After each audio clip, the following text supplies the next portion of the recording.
So 35 overs gone, New Zealand 173 for 3. It's a very sexy voice. Well, yes.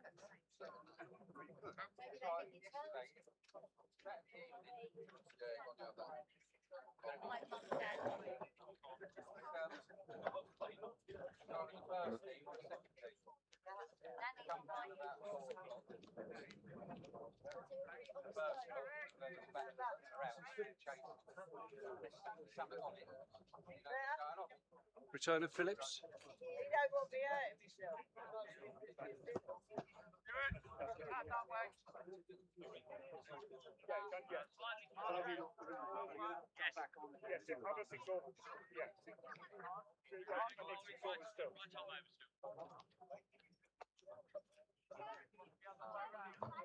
And the return of Jim Phillips at the rectory close end.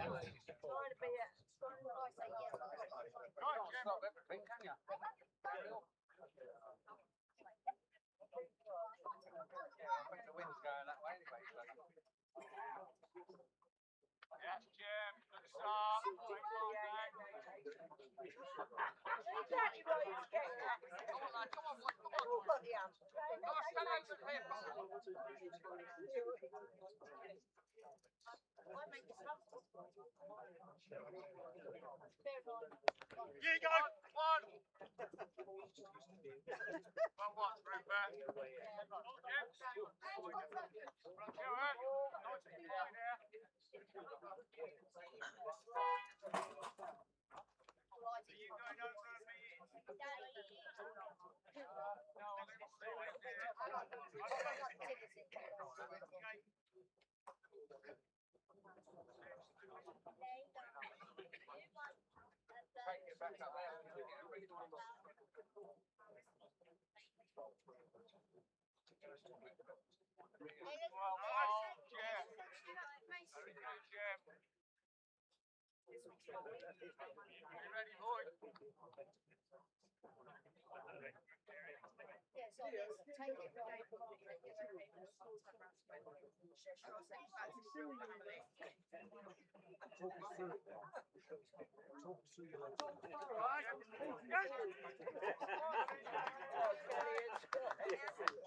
Yeah. Well done, Rupert.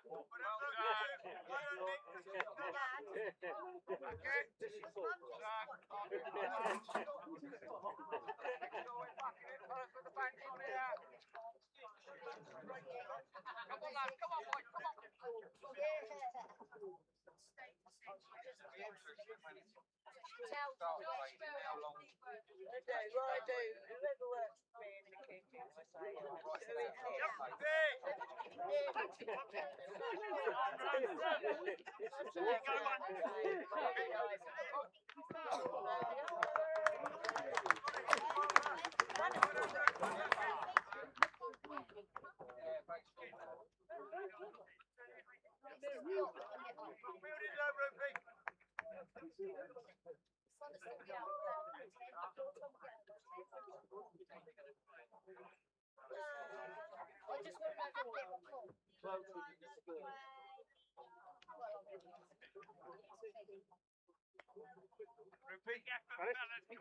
hitting the end that the white beard's going to, 49. This must be his last, isn't it? Slower at the 2. Well fielded. I mean, if you'd have gathered that, you probably would have been out anyway. Really? Seems like he's been bowling forever.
Fourth wicket for Chris Andrews. Nick Andrews.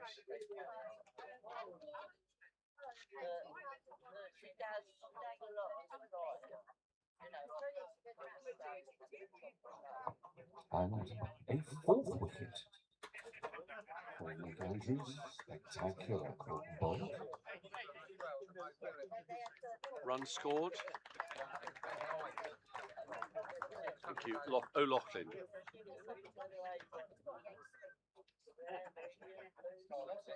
And Terry O'Loughlin goes for 13 of 12 balls.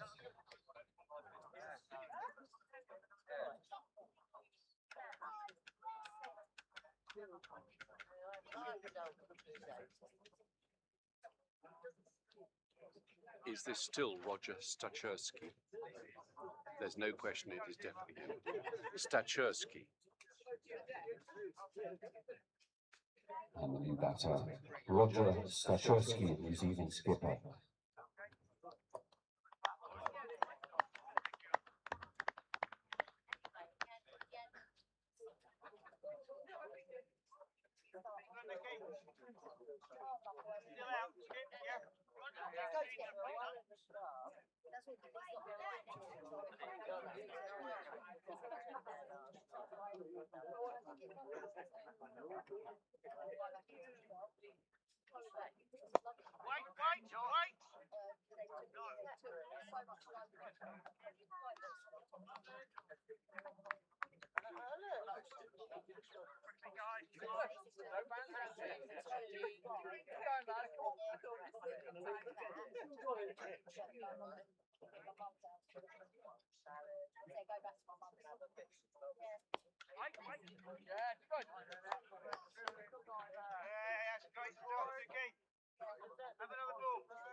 Yeah.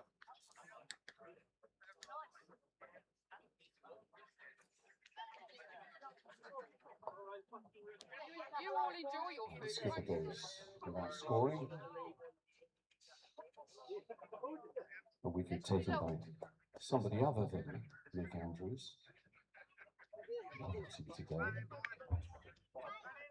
John Evans taking a catch off the bowling of Jim Phillips.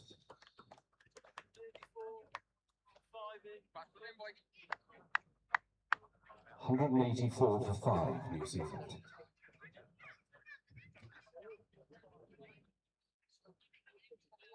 And the new batter, John Renshaw. Slightly away to centre. Yes. One time over and halfway. Come on then. Apologies, it is Chris East.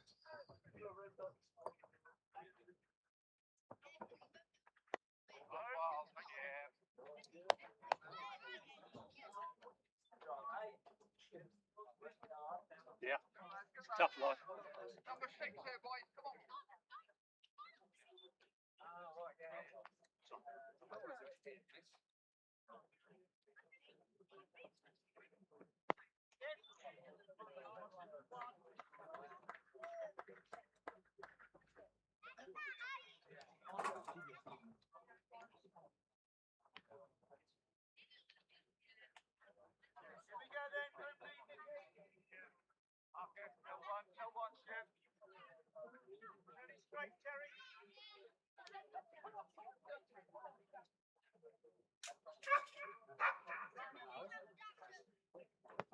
Yes, take one.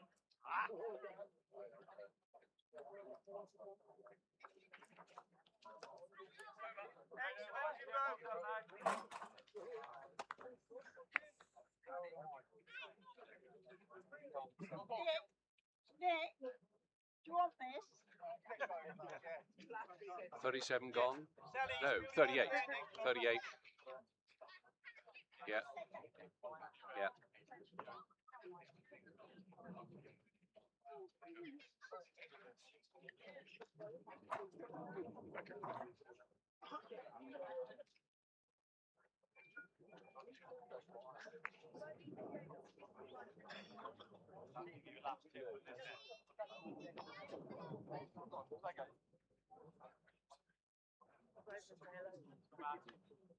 How are we all, ladies?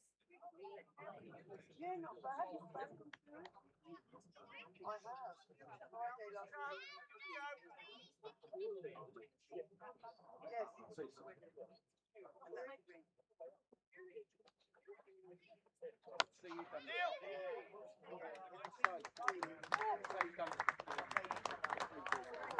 Fluorescent, yeah, fluorescent.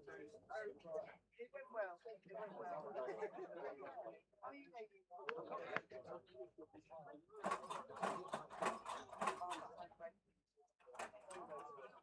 When I found out, did I let you?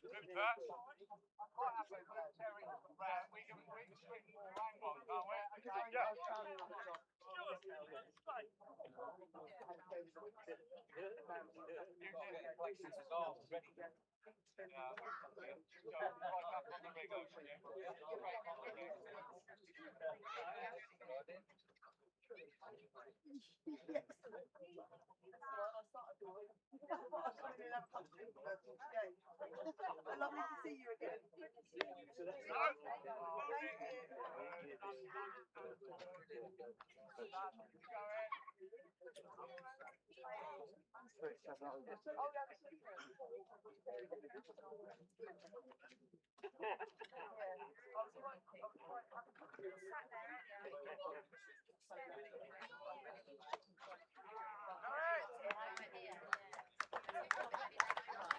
Come on, Nick. Come on, mate. Go ahead. Keep going, lads. Come on, boys. Hard work here, but we've got to keep And it's working. 38 gone, yeah? 7 to the bit. Come on. It's saying 37. Yeah. Oh. Yep. Thought I'd catch you out for once. Just for once. Don't hold it against me.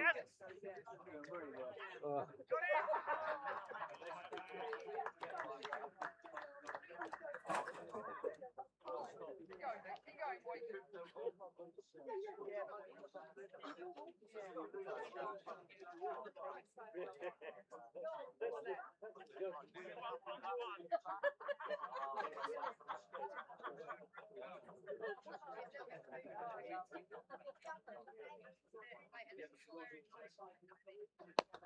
Get behind, shoot. Well done.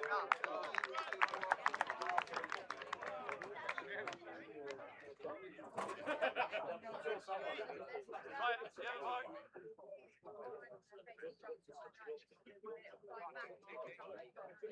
Working, guys. Come on.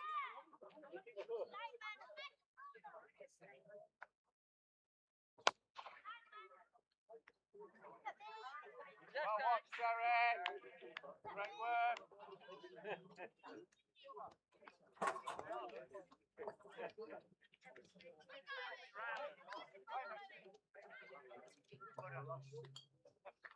That's saying 38. No, it's just it was just I thought there might be a problem.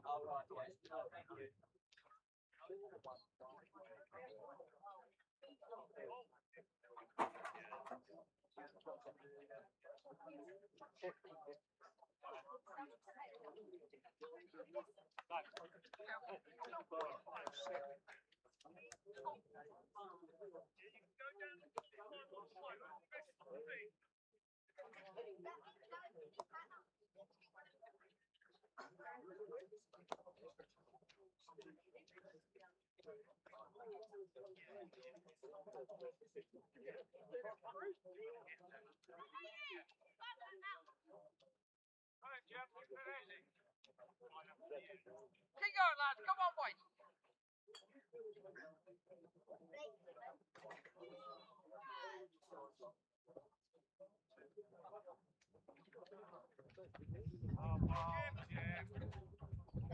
Okay, Paul Abraham. Well done, Paul. Keep going, lads. Come on.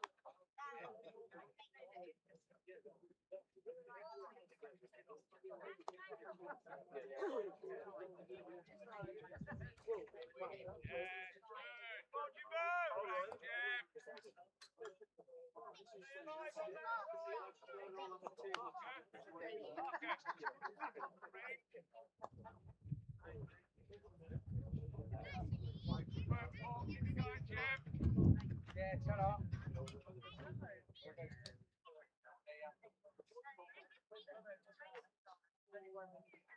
Oh, we're in the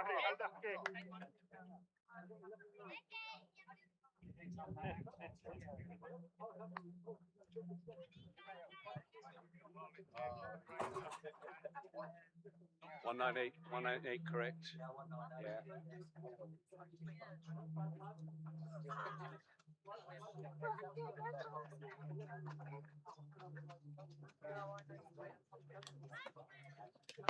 Back on it, Neil. Bowler. Back it, back it. Come on,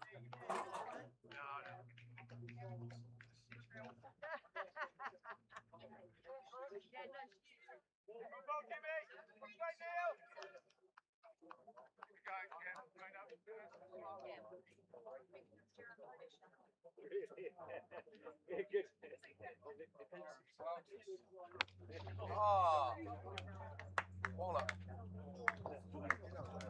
And the New Zealand 200 in the 40th over.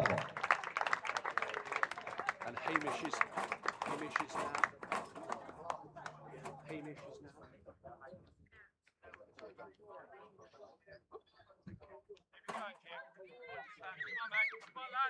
No, one. That's, yeah.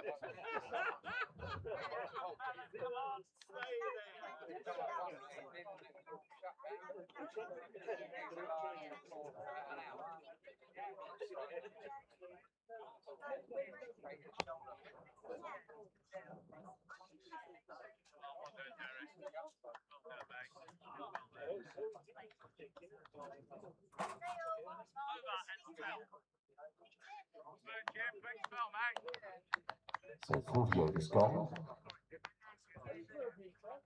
5 to go. You're wondering. And Hamish Cochrane has moved on to 42.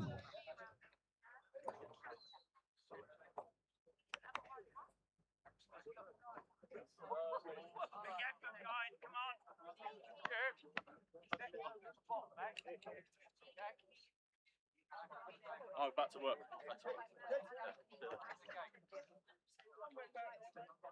Great spell, Jim. Well done, mate. 9th over. Nick Andrews.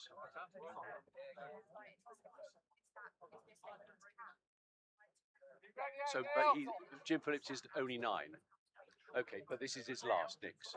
Yeah, okay. Thank you.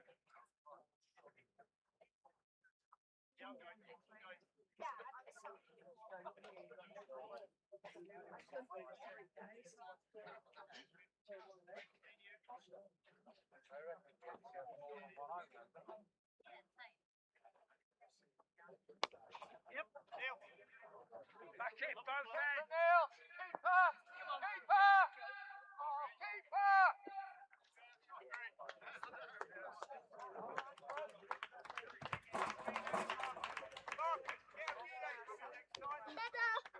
Bad news. Arsenal are winning 2-0.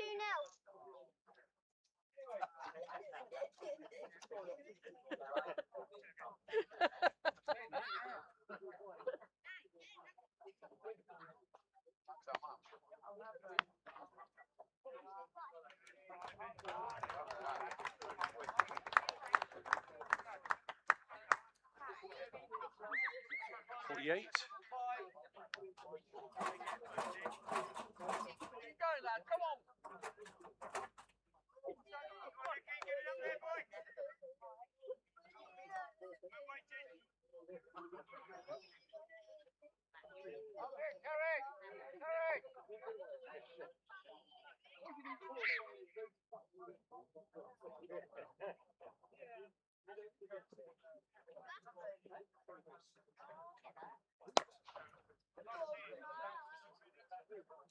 Well then, Rupert.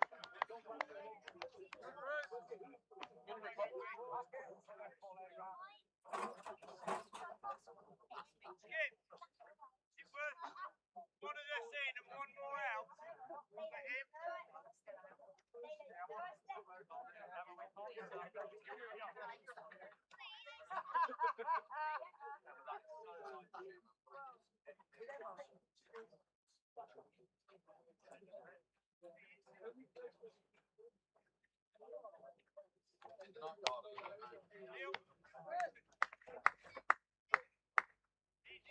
Well then, Neil.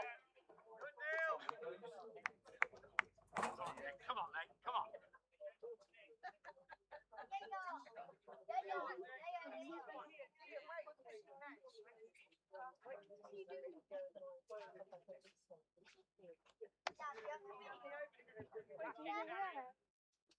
That's 50 to Hamish Cochrane.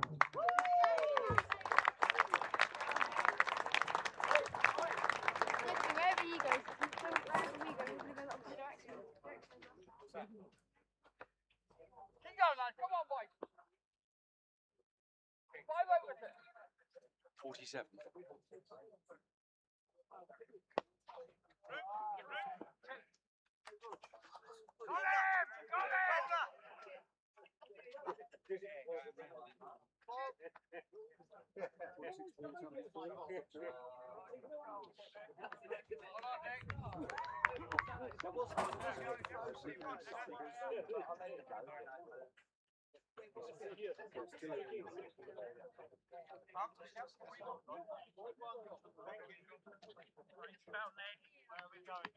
Who was the colonel?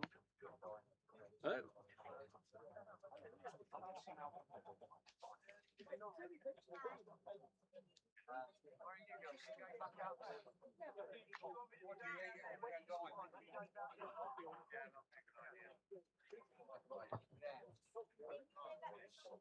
Of the Rectory close end.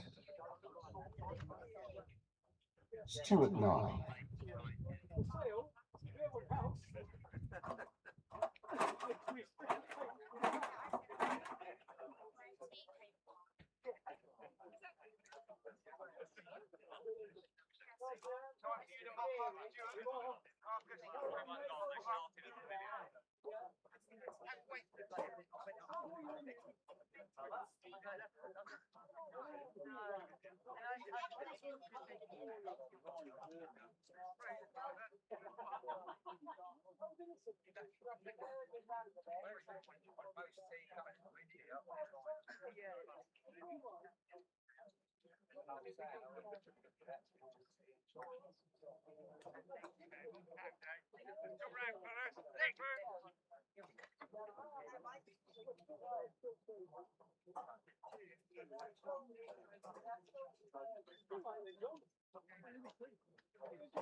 You and Simon are right in line.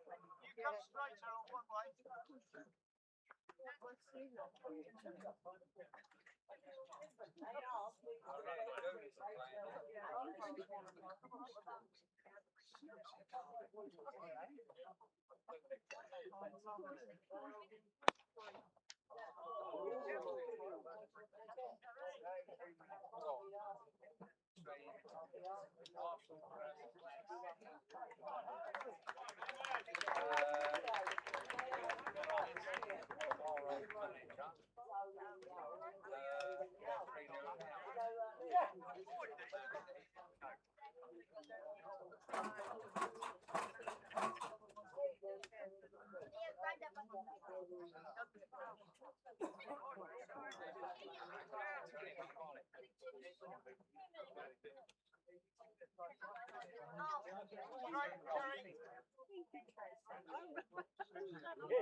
Get back a bit.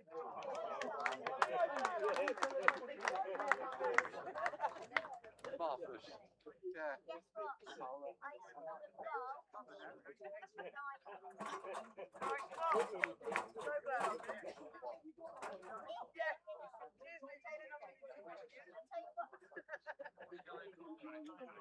like 'em.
And here is Marcus Young again from the pavilion end.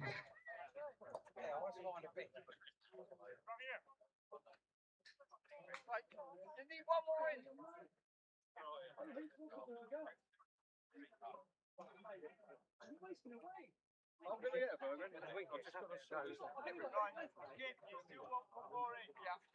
Okay, put it on the ring.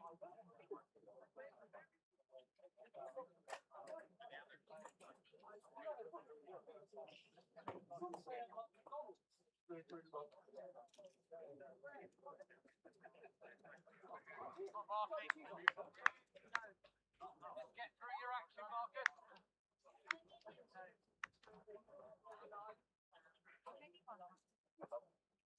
Yes, Marcus, good start, mate. That's it, Marky boy. What we want, Marcus. Lovely. You go, mate. Whoa, whoa. Come on, Marcus.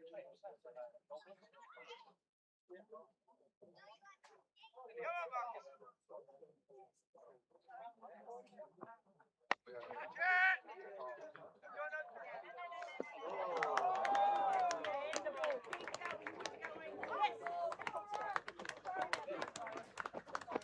Thank you. Oh, use that, yeah.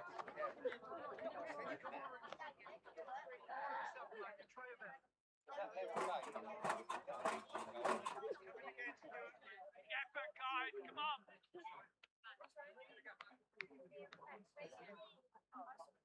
Come on, fellas.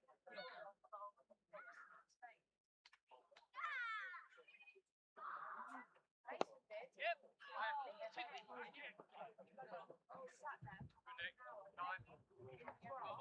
Wicket view now. Stuart. Simon, please. Come on. Go, guys.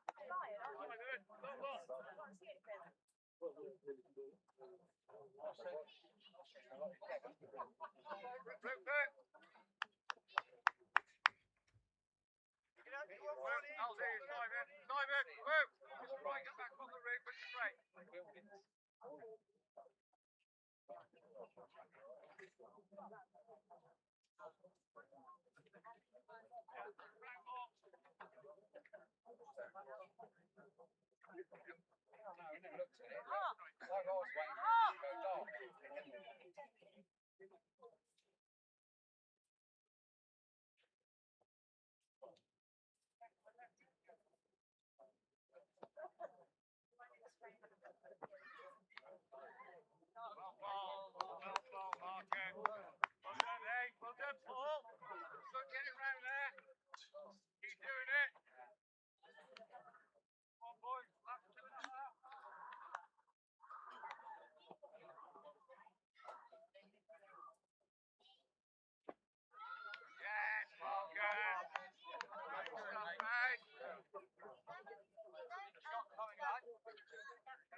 Marcus Young strikes.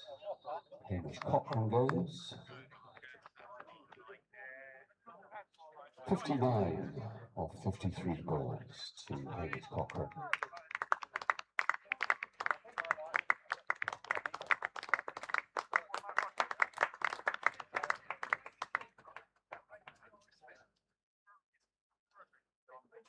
This time, yeah.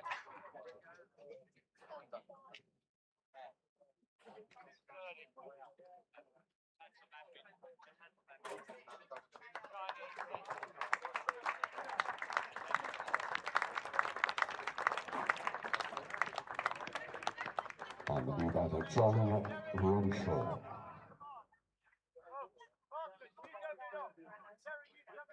230 for 6.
Well done.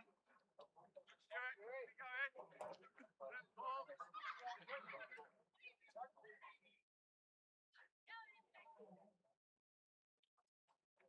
Very sexy. Something out of the way. Yes. One.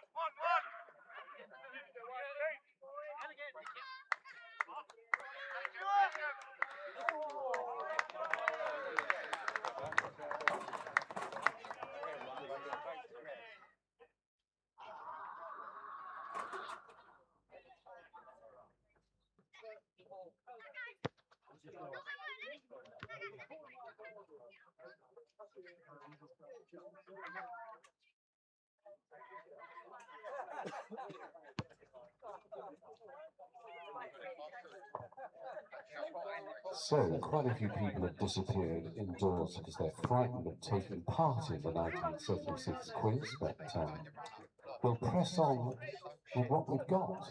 Truncated quiz, just focusing on the main aspects of the drought in 1976.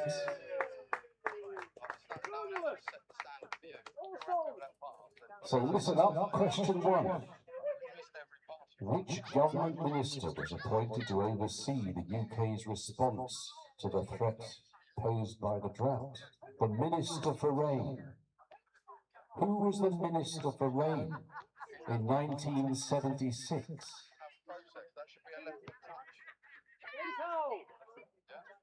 I've got one answer.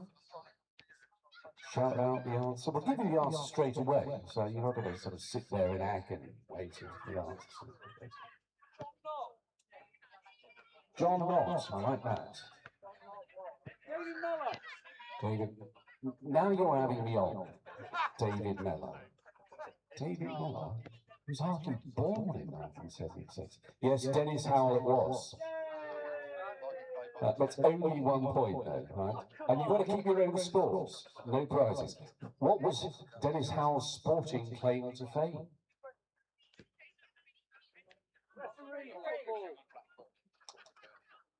Referee? No, he wasn't an ice dancer. No.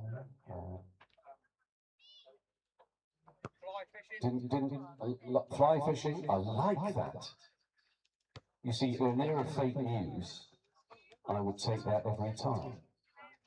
But yes, he was a Football Association referee, so he refereed at the then highest level of English soccer. And which Prime Minister then would have appointed Dennis Howell? Work it out. Who would it have been? Would you like to come over here and say that, sir? You know, AI went to an awful lot of trouble to set these questions, and you're taking the mickey out of them. That was a joke, incidentally. Right, so we got Margaret Thatcher, that's one. Are you looking it up, madam? Any advance on Callahan? First name? First name? Yes, it was indeed James Callahan, otherwise known as Jim. So we'll skip the sporting questions. I like this one. Look, it's worth shutting up for a moment, because this question is one of the great questions, right? 1976. During the historic heatwave, an estimated 23.65 billion of these insects swarmed over British town, cities and coastal areas. What was the insect?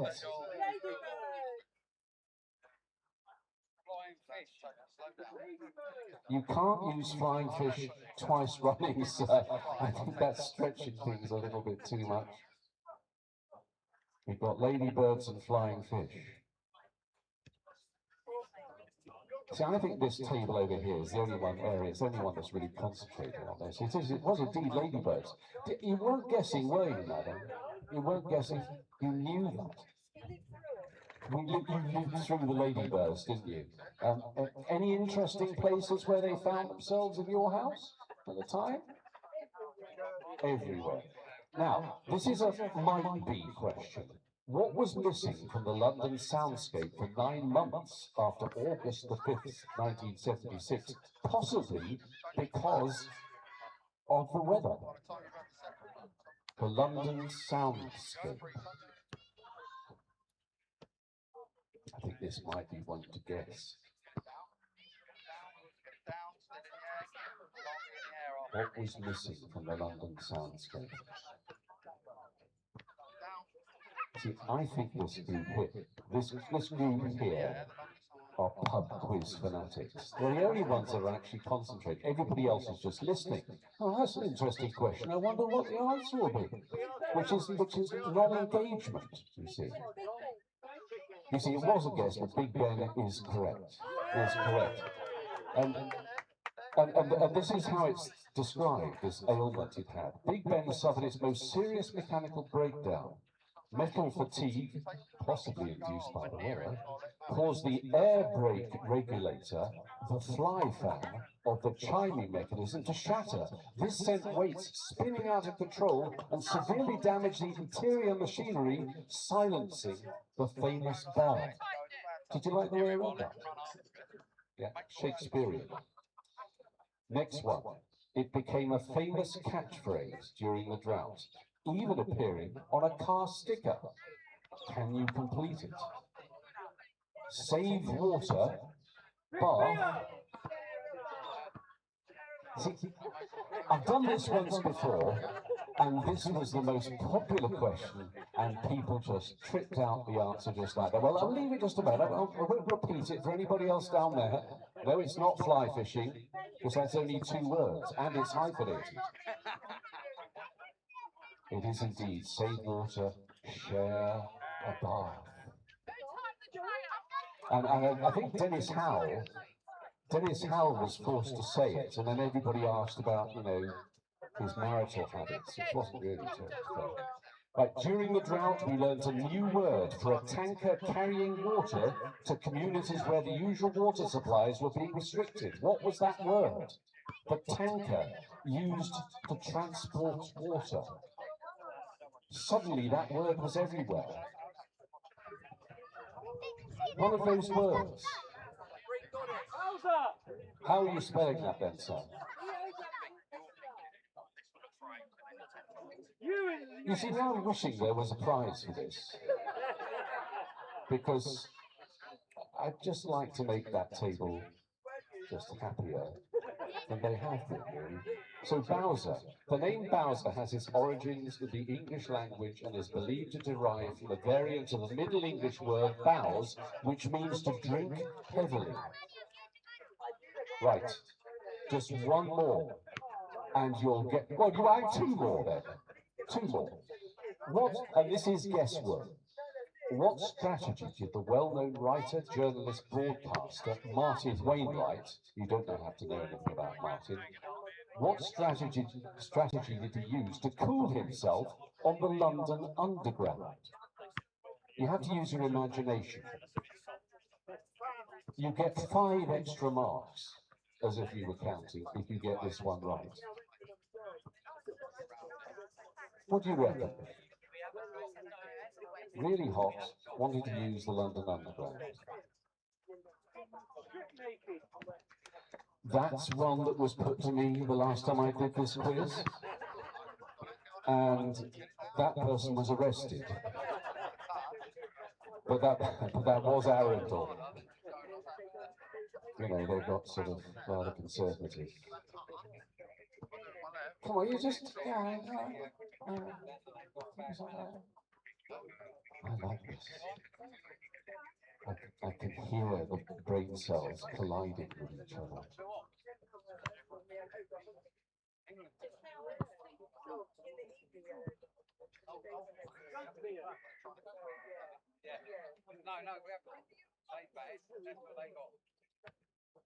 I want to be finished by the time the cricket starts, so I think I might just...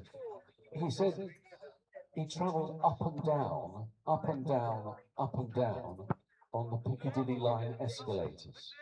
And the updraft meant that he was continually in a breeze.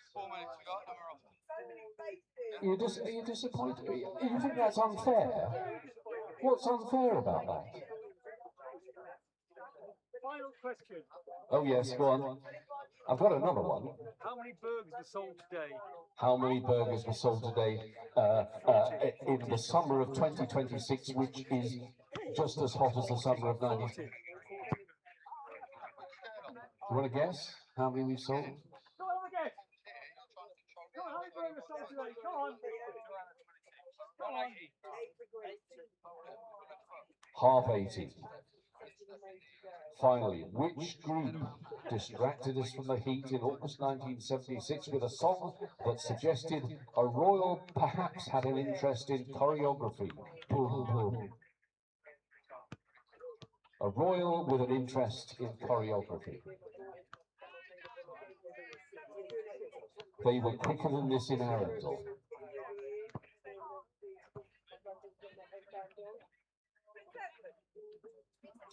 No, it's the group. It's a pop group. Oh, it's my fault, is it? Which pop group distracted us from the heat in August 76 with a song that suggested a royal perhaps had an interest in choreography?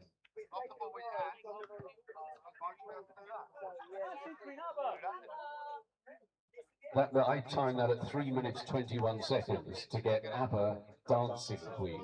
Look, that was a lot of fun. Thanks very much for taking part, even though it was only 6 of you. Everybody else was listening and you know, thinking, what's going on over there? We could always go over there and join in. Oh no, I don't think we will. I'd rather stay sitting here.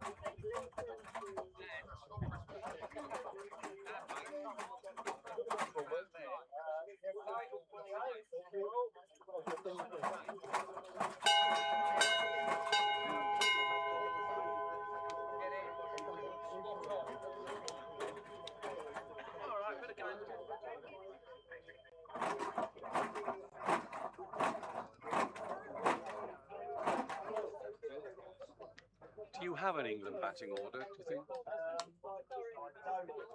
It's all right, I'll just come in.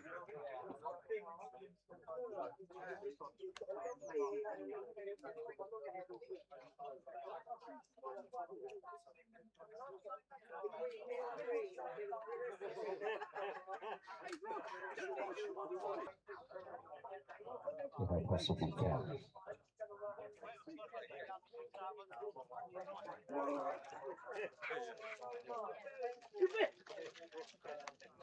Just a reminder, it's 244, the target to win.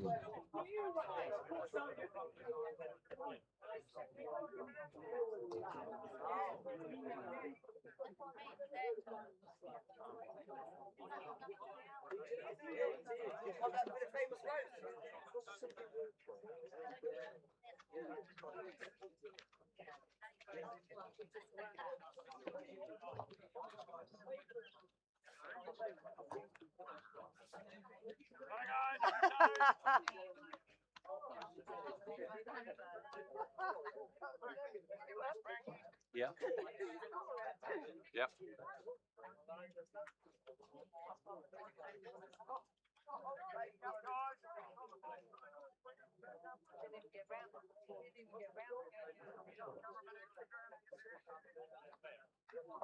So opening the batting for England. Taller of the two, Jim Phillips and Simon Battersby. And it'll be Jim Phillips to face.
Well, greetings to you from wherever you may be watching stroke listening, in the UK, New Zealand, or anywhere else.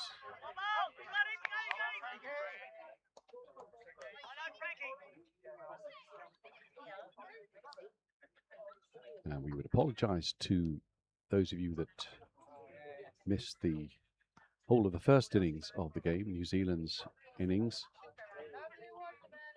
due to technical problems which we've been having here. Incredibly thorny technical problems. Thorough testing was made of the system yesterday.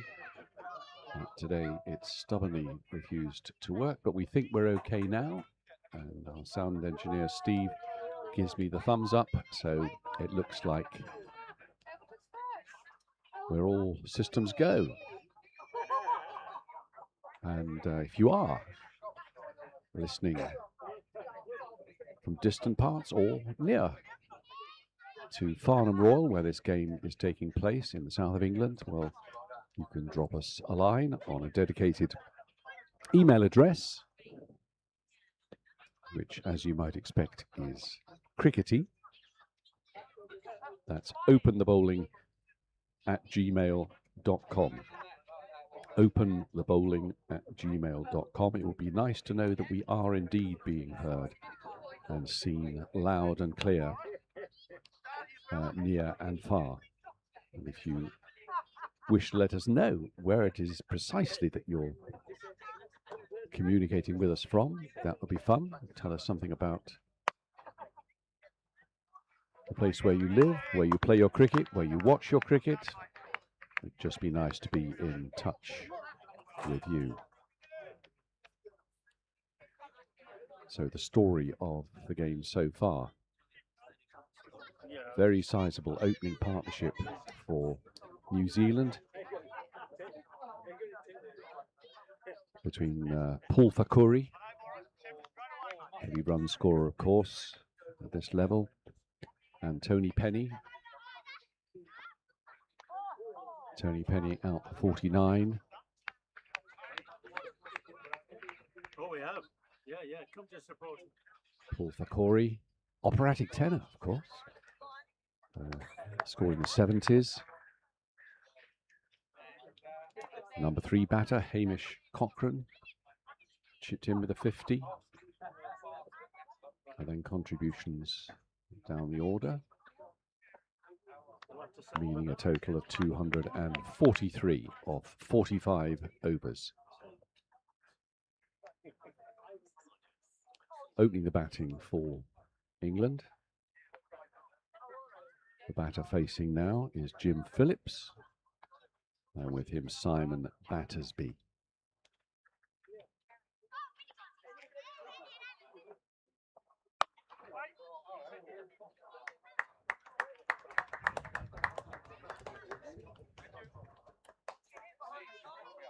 And the first 4 of the innings to Jim Phillips.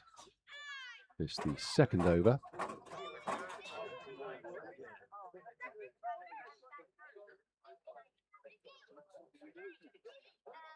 As I say, we're at Farnham Royal.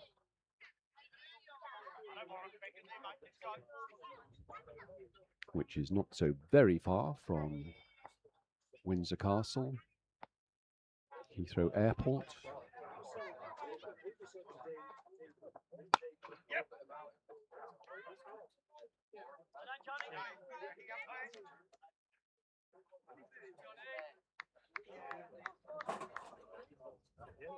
Farnham Royal, a historic community, blessed with its royal title back in the 13th or 14th century.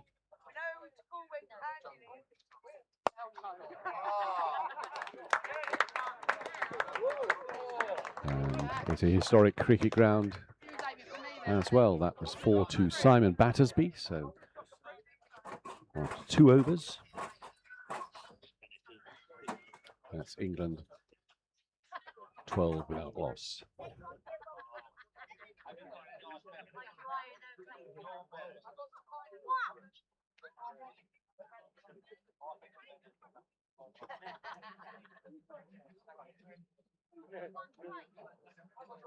Main wicket takers for England in that innings, Nick Andrews with 4. And then at the very end, Marcus Young with a couple. The possible total just wavered right the way through the innings. That big opening partnership suggesting maybe a very big total. but New Zealand pulled back, but acceleration towards the end. So 4 more there to Jim Phillips, taking England on to 16. England, the current ODI world champions, retained their crown in the Antipodes last winter when they also defeated Australia 3-0 in an Ashes series. So England, the current dominant team in world cricket. Anything can happen this game, as you well know.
And 4 more to Jim Phillips. So a good start from England.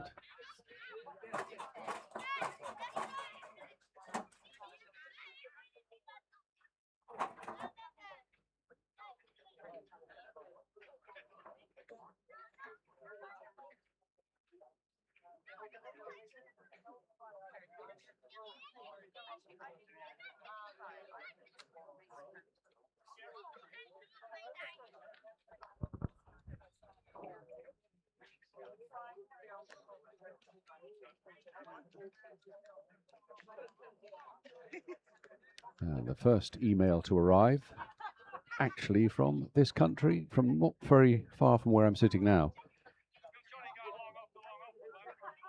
Simon Batterby's family are watching in North London. Oh, North London, Norfolk and Surrey. That email from Matilda Battersby. Thanks very much indeed for that. Hope you've opened a couple of bottles of bubbly to help things along. Simon looking good so far.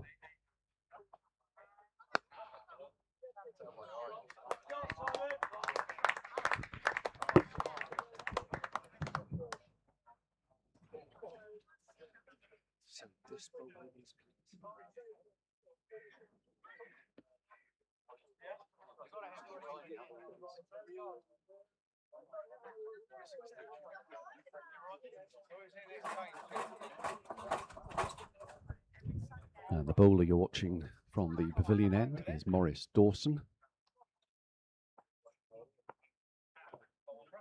Bowling in a cap. Grand tradition of doing that in the past. Geoffrey Boycott and the likes.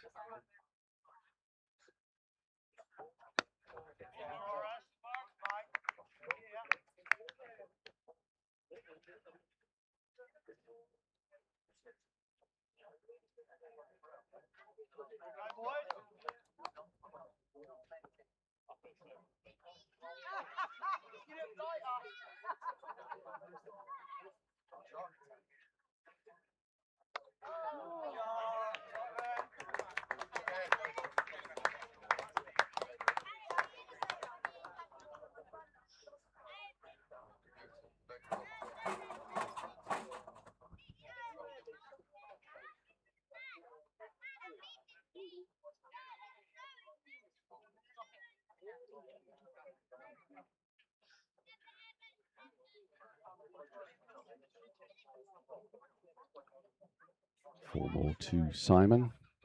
Plays for Middlesex.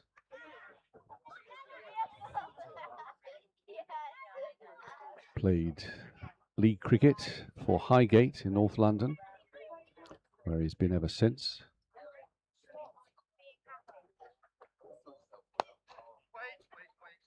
Scored a 50 for his school at Lord's when he was aged just 16. It was the first time he's played for England against New Zealand.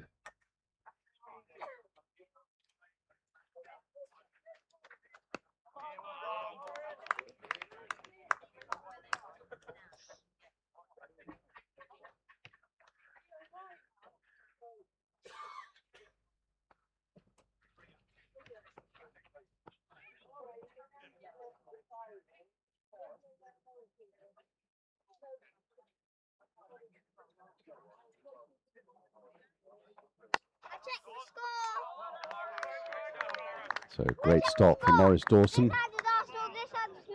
End of his second over. Maurice from Central Districts in New Zealand.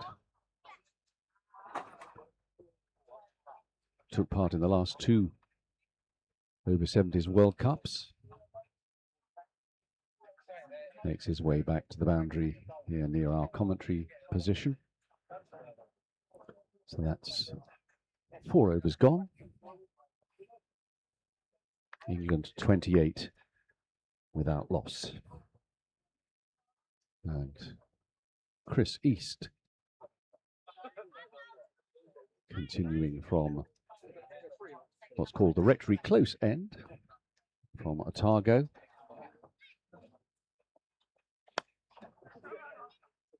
Has a history as a triathlon competitor.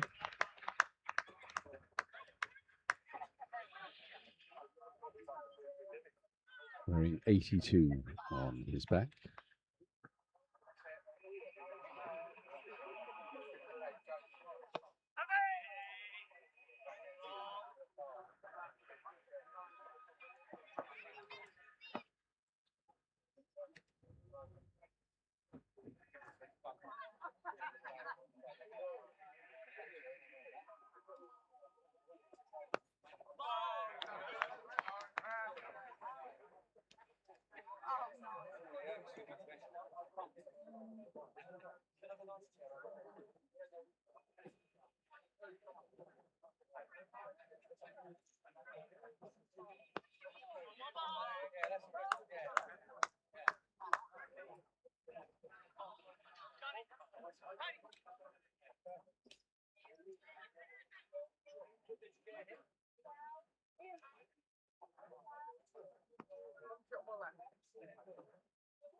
So just the one from that over, 29 without loss of 5. And as you can see, the outfield here at Farnham Royal looks a bit like a desert.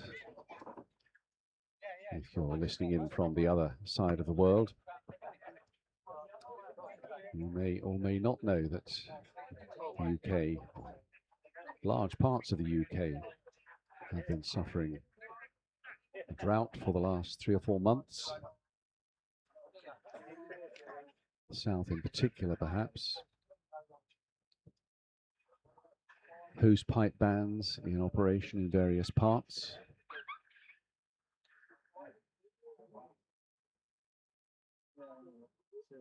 And the cycle of really hot periods, at least for the UK, up in the mid-30s.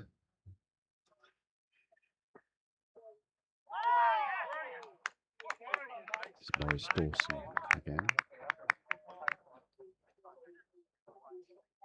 And then temperatures dropping only to 25, 26. And this is one result. The look of this outfield, which has made fielding tricky. You may see that as our coverage continues.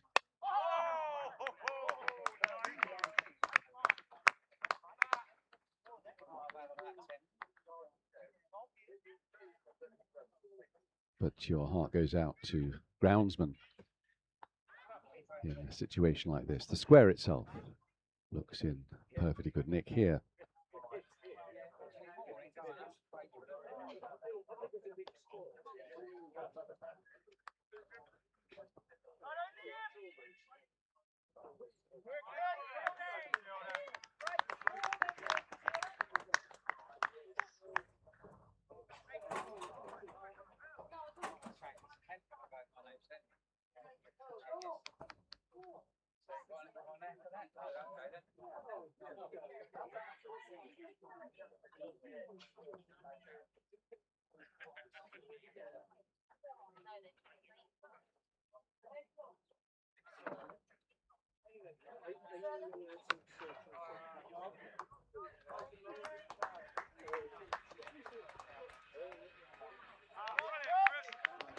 Nifty footwork on the boundary down there, saving a couple of runs. There's an advert for over 70s cricket. That sort of ability to sprint.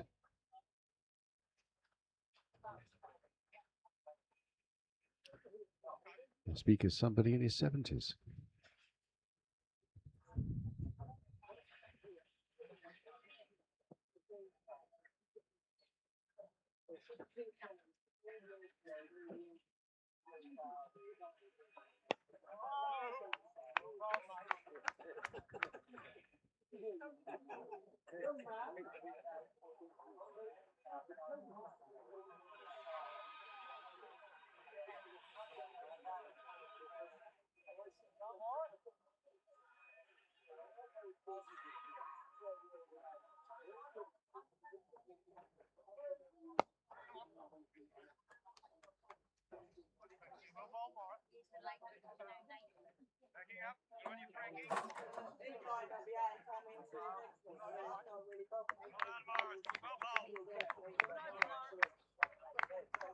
So 33 after 6. Weather today, well, it's in the mid to upper 20s, but the difference with so many days of late is that there's been lots of cloud cover. That means it's really quite humid here at Farnham Royal, which may well help the New Zealand bowlers. Let's see. Chris East continuing.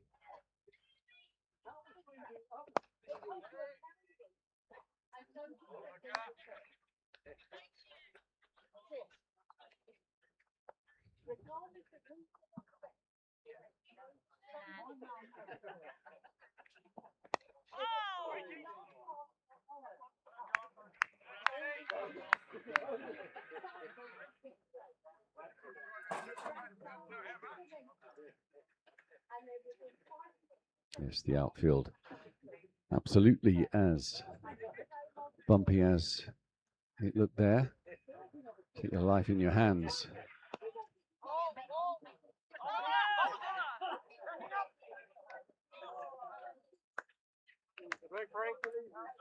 Yes, you take your life in your hands, stooping down to pick up a ball, never knowing what's going to happen.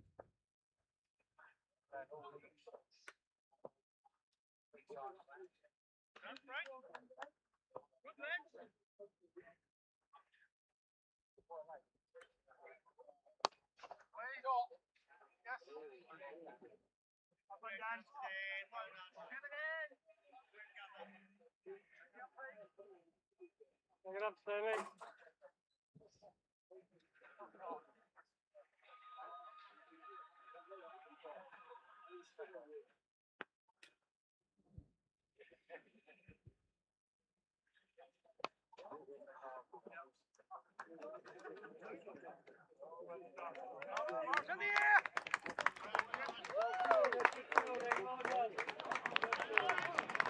Good bit of footwork down on the boundary here from Maurice Dawson.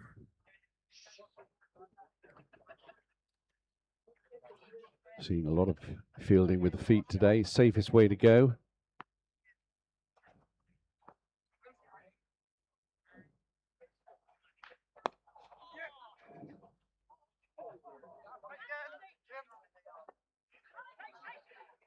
Two more to Jim Phillips, as you may just about be able to pick up the sound of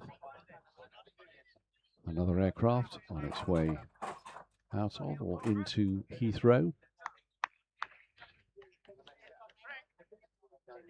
So a reminder of that email address. Please do get in touch with us.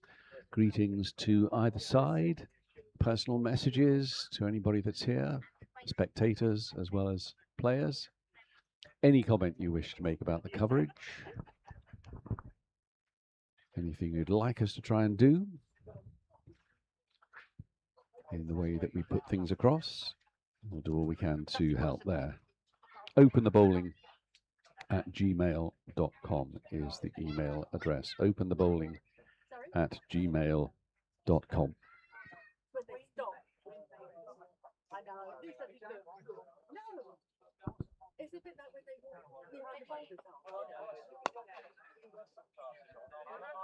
Another member of the Battersby fan club has emailed in. Go Simon. I wish I could scream that. I think I might get sacked straight away. But yeah, nice to see the enthusiasm. Still going well for Simon.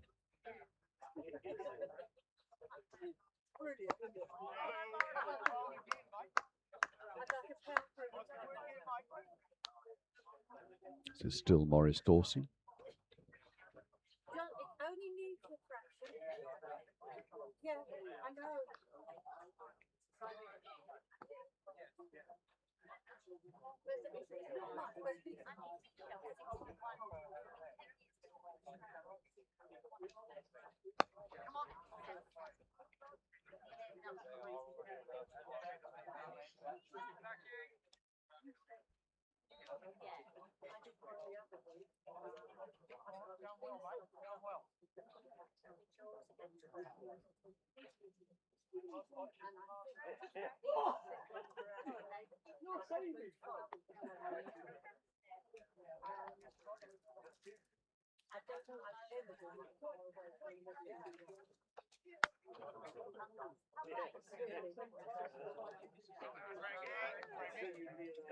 An extravagant bounce there. Tricky fielding.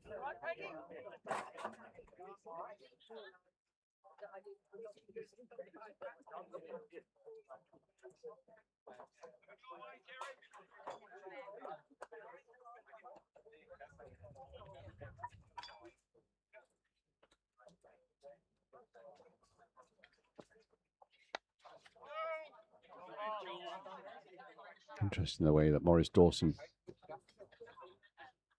just sort of poises himself. Moment of calm, stands still before he then moves in. What am I going to do next?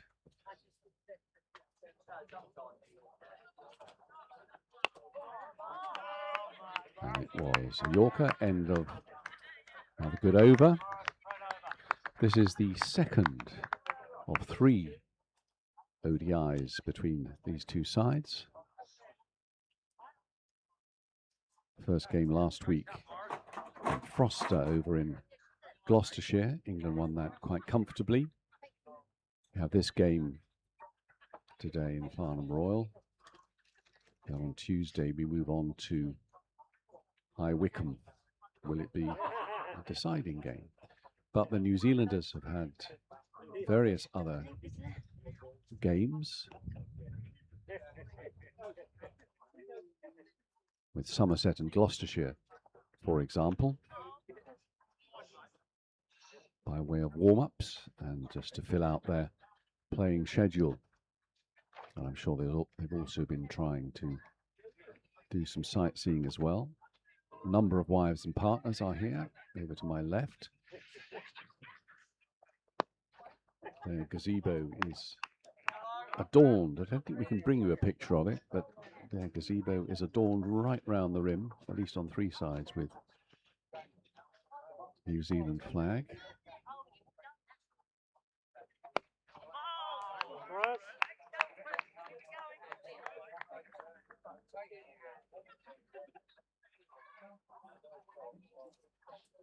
So the New Zealand bowling attack settling down, looking very mean.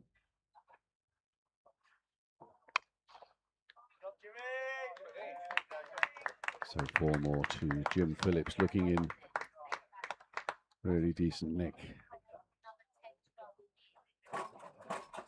As the saying goes.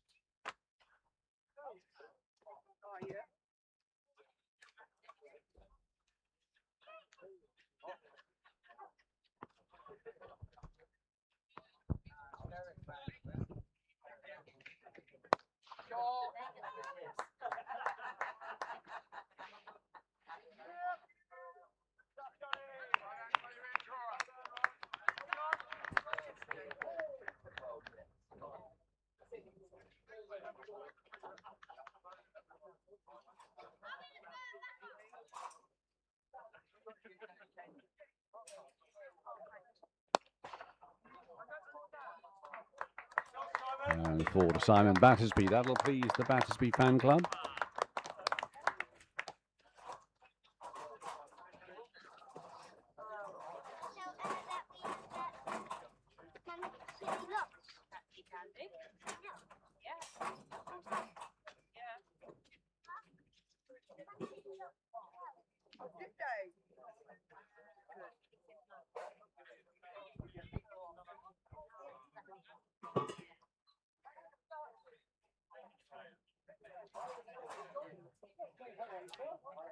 And that's the 50 for this opening pair. 51 without loss, England.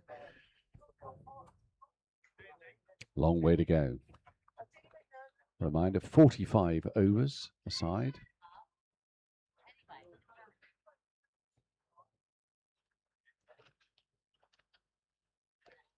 Maurice Dawson continuing. And Jim Phillips facing. Jim Phillips, I think, scored 100. Down under last winter.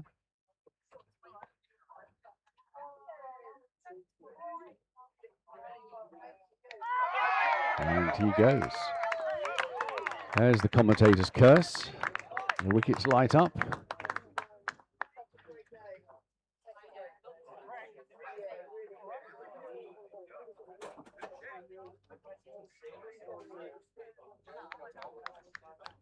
.26 to Jim Phillips off 33 balls, bowled by Maurice Dawson.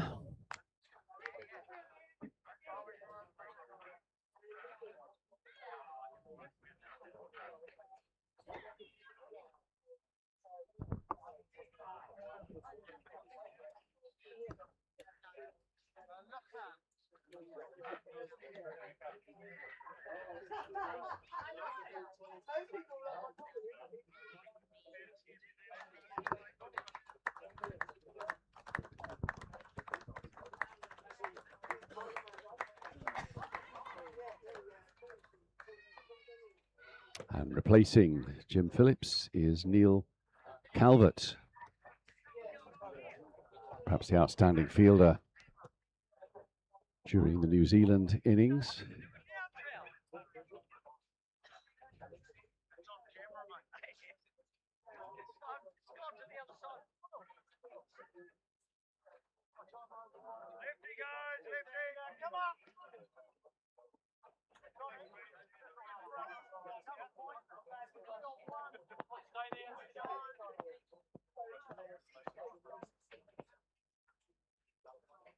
And an interesting field placing here. No.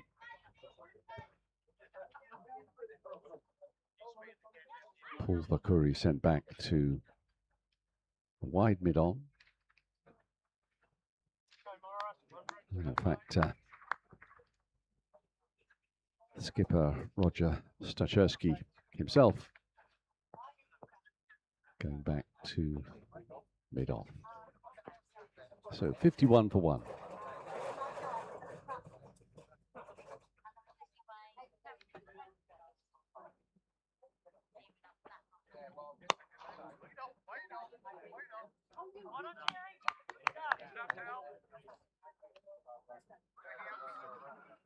sure they don't run a wonders, Frank. Make sure they don't run a wonders.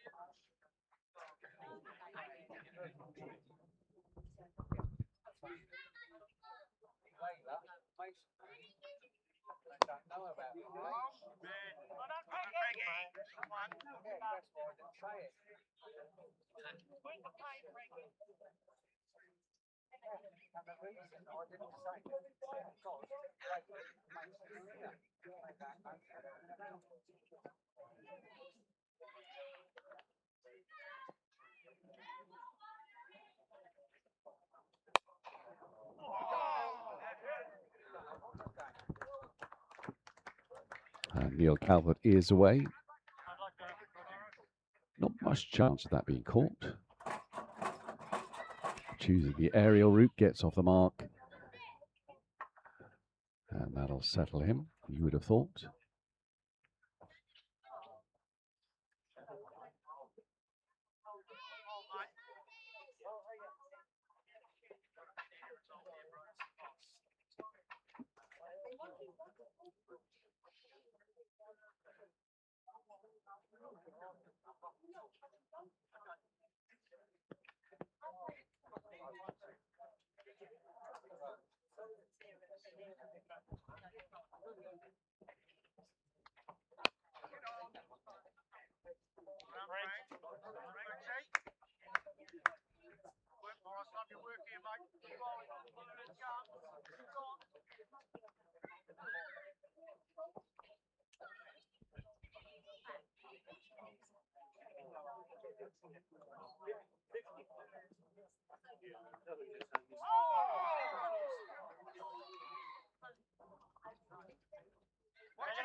Nine gone.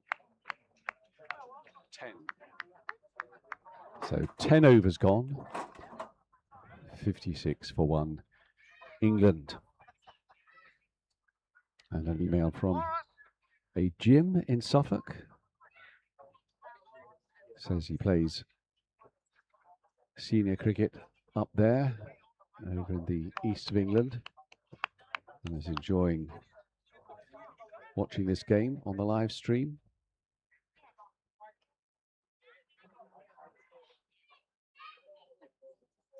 Although he points out the outfield looks really parched.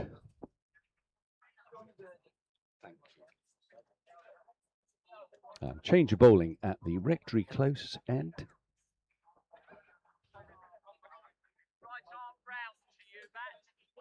And this is John Durning.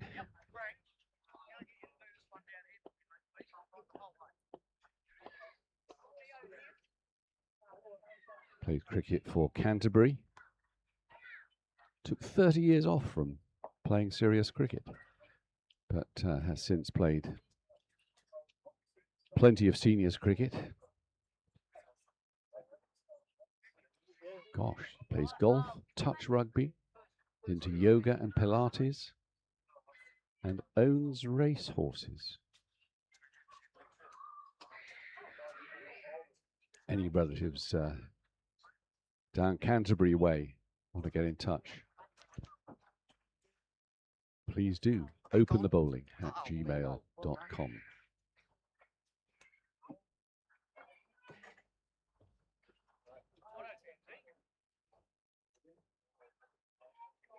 Neil Calvert facing.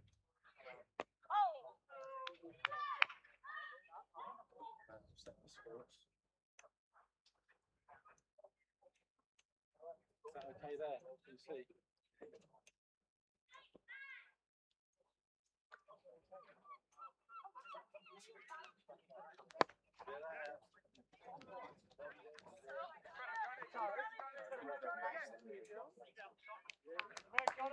Well run two.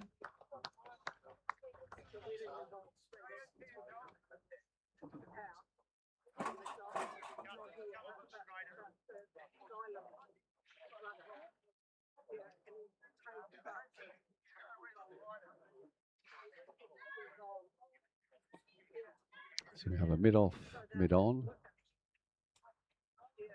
Deep, wide, long on. Square leg. Deep backward square. Fine leg. Cracking shot from Neil Calvert. Point, cover.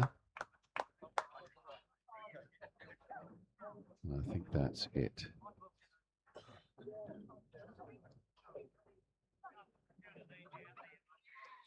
Because the outfield's not just bumpy, it's pretty fast as well. Once it's past the fielder, it can be very difficult to rein in.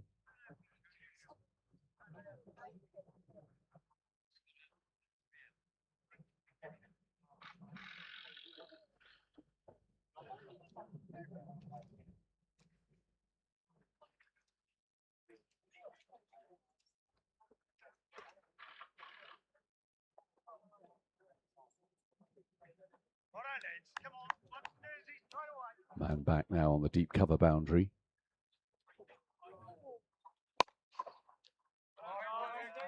Good stop, John Durning. Nice sound off the bat.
And there's an example.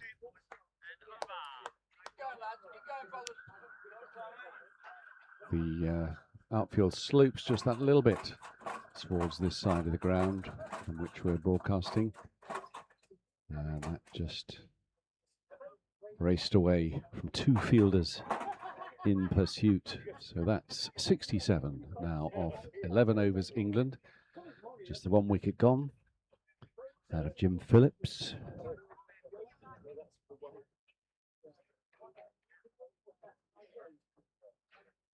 Maurice Dawson to continue.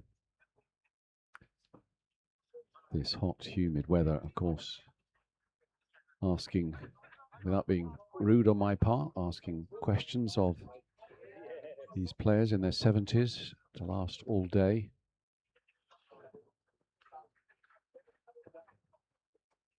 I wouldn't fancy it myself. So Maurice Dawson again.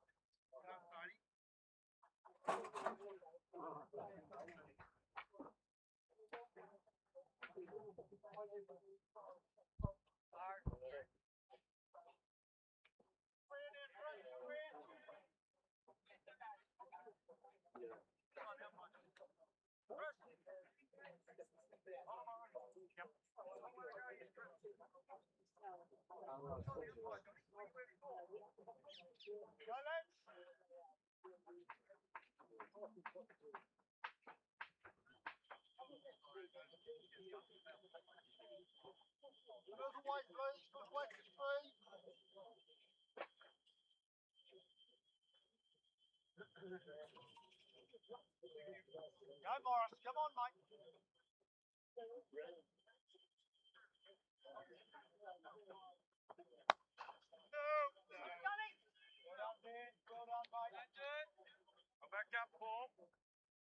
New Zealand, captained by Roger Stacherski from Central Districts. Sure we'll be seeing him bowling his off spinners in due course.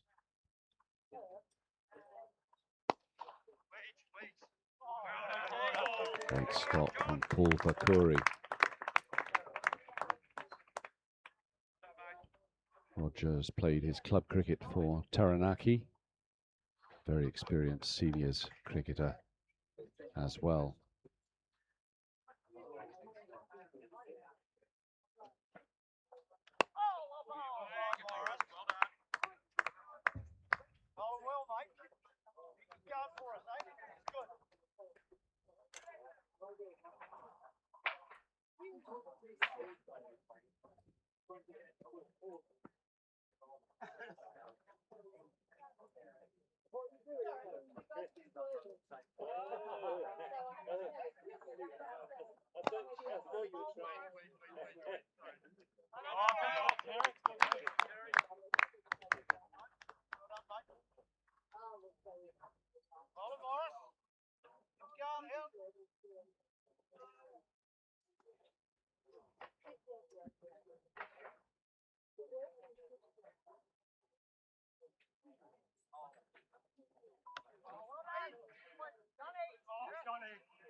So 69 for 1 of 12 England. Other members of the New Zealand side. Tony Penny, the wicketkeeper, who batted with distinction earlier on today. Hamish Cochrane, he batted extremely well as well. Bevan Guthrie, formerly the skipper. Terry O'Loughlin, John Renshaw, Frank Walsh, and Stan Woolliscroft. As the sun returns to Farnham Royal, plenty of clouds still above. I don't think the sun will be out for long.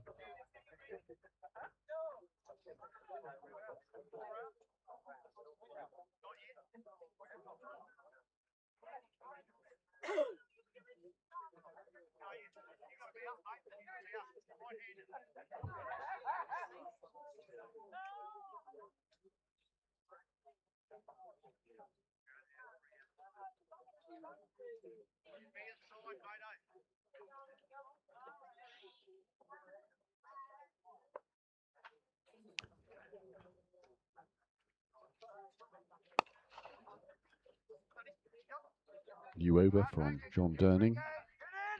Come back for 2. Might be a bit of a strike. Close that was.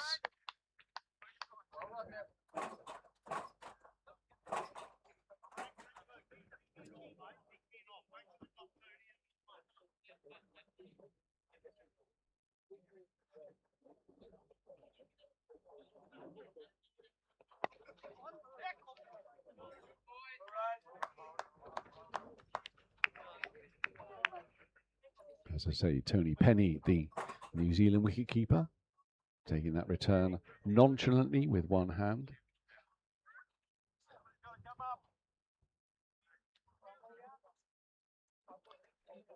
Another player from Canterbury.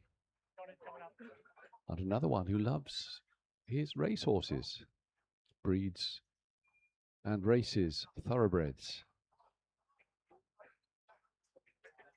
Former international rugby player when in Hong Kong.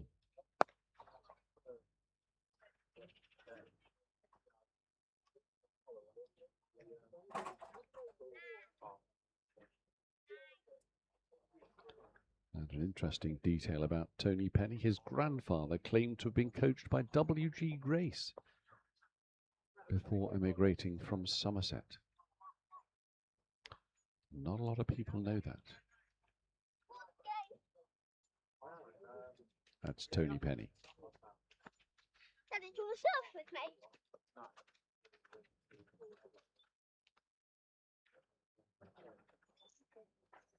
Yeah, one. Running, boys, running. Great stuff, it's not a fielding surface for the pick up and throw instantly. Difficult to commit just one hand to stopping the ball, as Maurice Dawson found out. But anyway, look, it's the same conditions for both sides.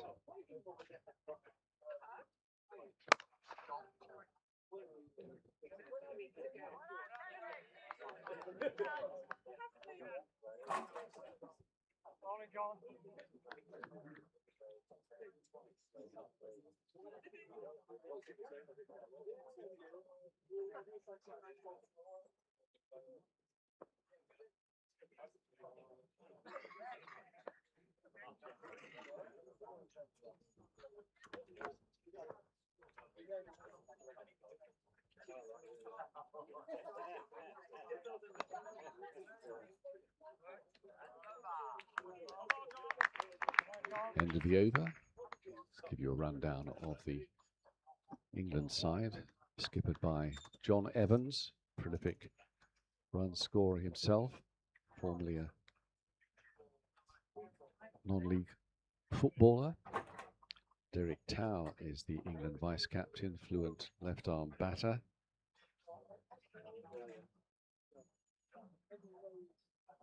Man of Kent. And we have, making his debut today, the wicketkeeper Paul Abraham. And Nick Andrews of Cambridgeshire, Huntingdonshire, combined county, I think. Terry Edwards of Kent, who opened the bowling.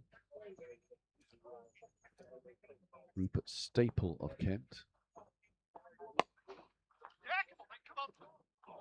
Quickest bowler on show, I think, today. Dave T of Staffordshire, stroke Derbyshire. And Marcus Young of Essex, as we saw bowling very efficient leg spin earlier. Hi, Mike. Yeah.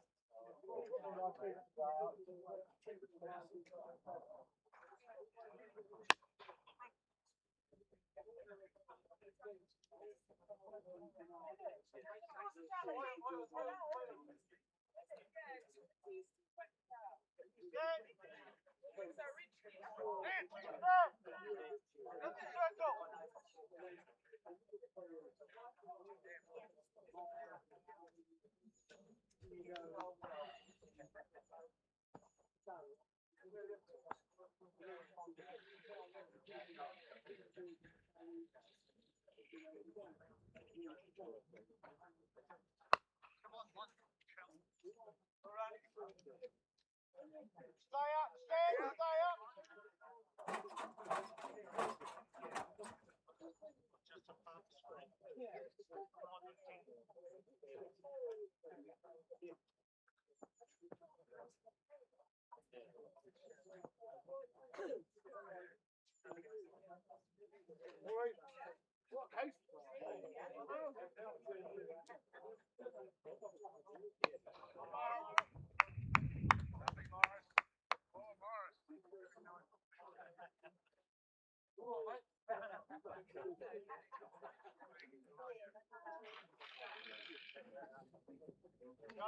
Come on.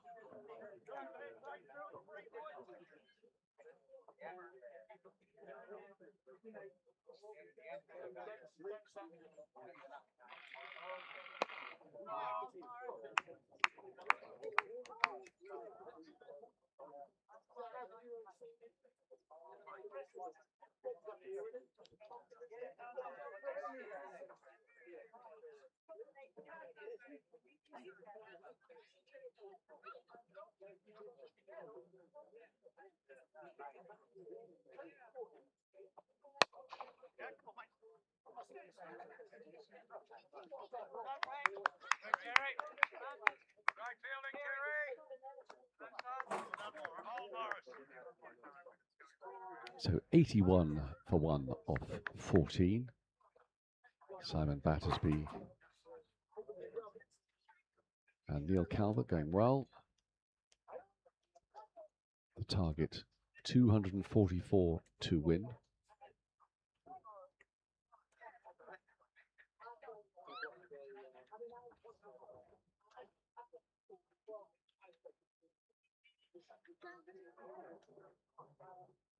So I think that's 163 still to get.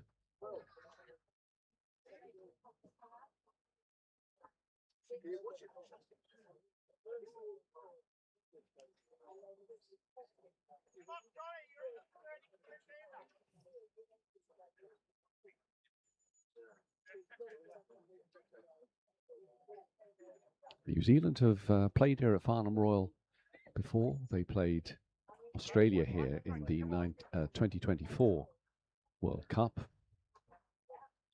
Very different look to the ground.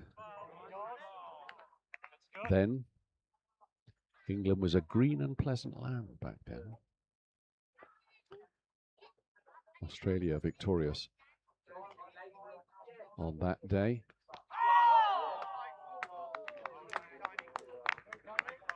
And the way that Australia performed all the way up to the final made them favourites, but on the day they couldn't set a large enough total, which England got fairly comfortably. That game played at the Paul Getty ground at Wormsley, not all that far away from here, one of the most beautiful cricket grounds in the world. Look at everywhere, Roger, mate. Come on.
So 160 to win.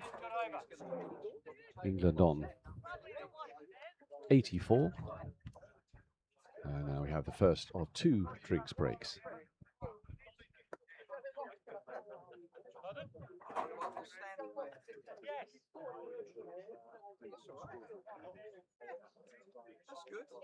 You ready for a coffee?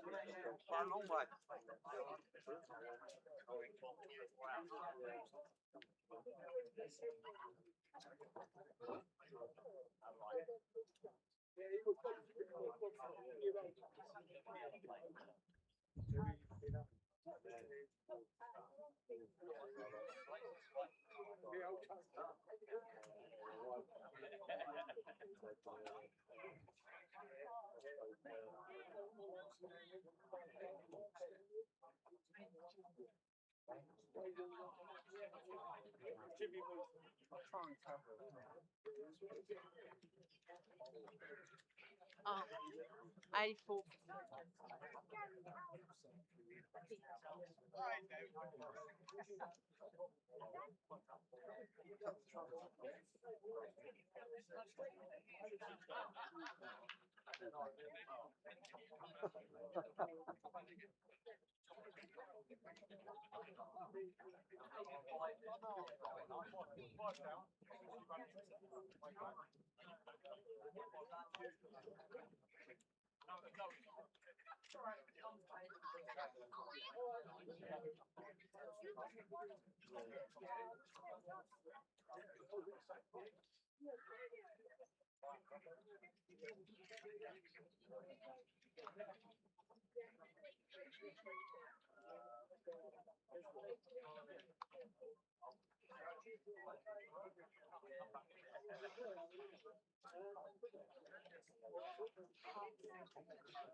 That's a score.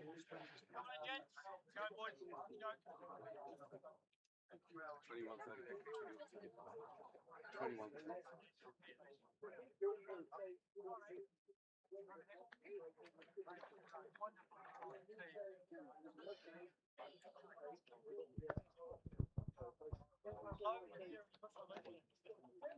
So Simon Battersby on 35, 21 to Neil Calvert.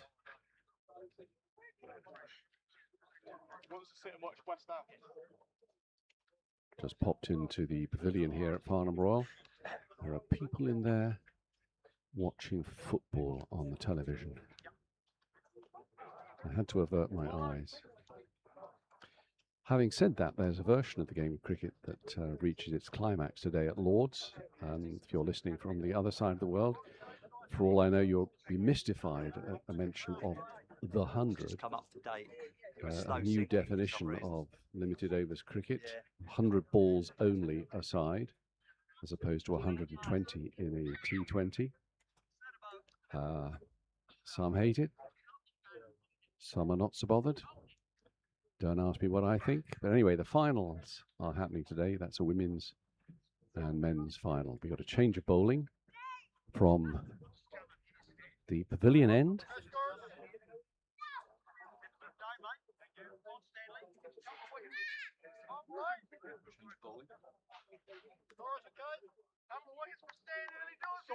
Are you ready?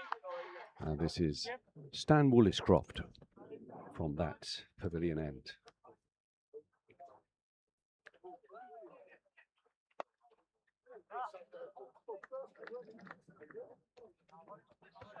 That one thrown right up. And it has gone all the way.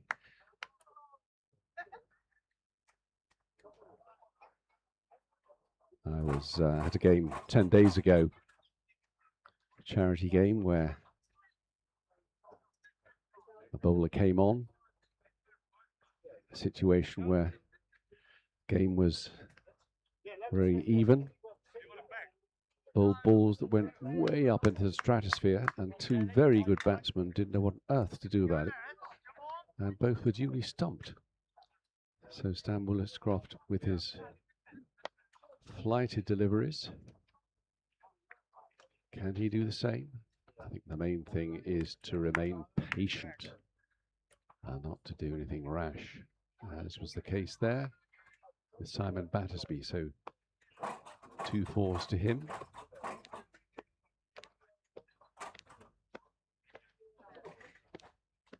I remember Stan bowling here 2 years ago. Got a feeling he took wickets, but I could be wrong. Does he have any friends down under or in New Zealand?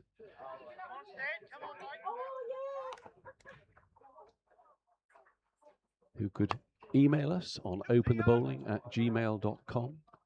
Will that be 2? I think it will be. Comfortably so. So 10 off the over so far. Openthebowling@gmail.com is our dedicated email address. For all I know, there's somebody in the New Zealand side who's got a birthday today. You know, it'd be nice to send greetings. And there's another email I've missed. Oh, we've got a picture of the Battersby household enjoying the match. There's a glass of something in the foreground, and then what looks suspiciously like a televisual image of the game, which will greatly please our sound and vision engineer, Steve. Look at that, Steve. Look at that. That's genuine transmission. That's from not all that far away, but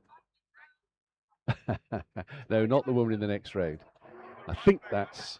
I'm not quite sure exactly where, because there seem to be loads of Battersbys watching this, so I'm not quite sure where this one came from. I'm sure I'll get an email to tell me. But yeah, nice to have reassurance. I just would say again that Steve Dello here had the most awful time trying to make the Wi-Fi connection required. Bless him, he was here yesterday making sure that everything worked, and it did, no problem at all. Turned up this morning, and same signing on procedure, and nothing worked. But he didn't give up. All sorts of lateral thinking involved, and finally we have a connection, I think via the mobile phone connection of his wife Fliss. So this is coming thanks to Fliss. You're glad you came now, Fliss? Oh, absolutely. So any complaints about the coverage, go straight to Fliss, please, not to me or Steve. Steve is suggesting I should pay tribute to the actual phone network. I'm not sure if I'm allowed to advertise. It's a number anyway. Will that do? Yeah. Look, enough of this levity. So England moving on. That over quite considerably. 99 they are now of 16. So 145 required to win.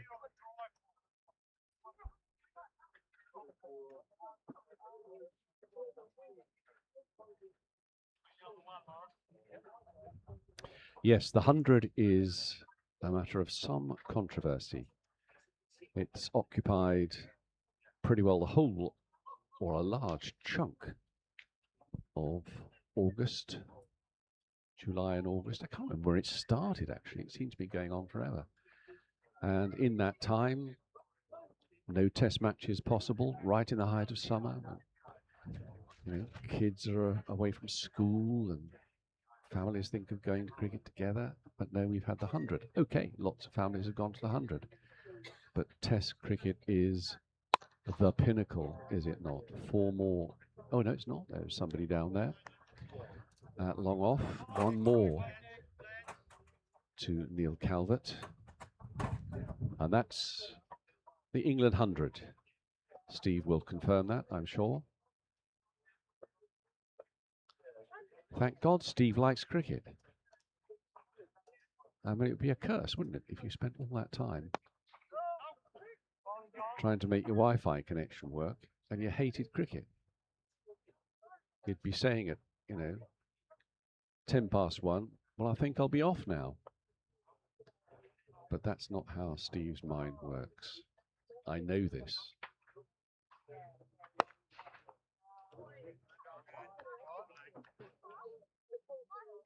So, good start from England. Just the 1 wicket down.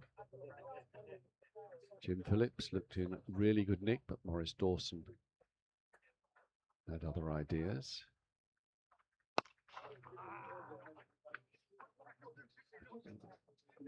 With a sight screen, they can take. No, they're not going to take a second.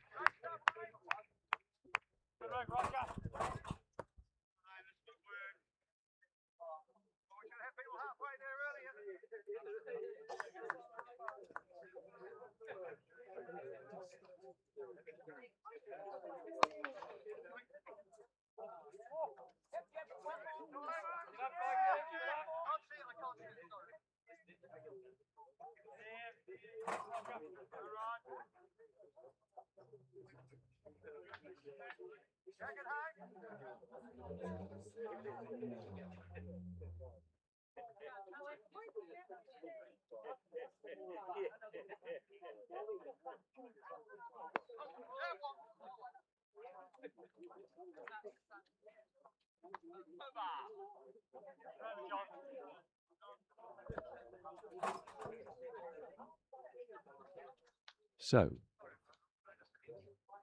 the end of John Durning's latest over, 103 for one of 17 overs.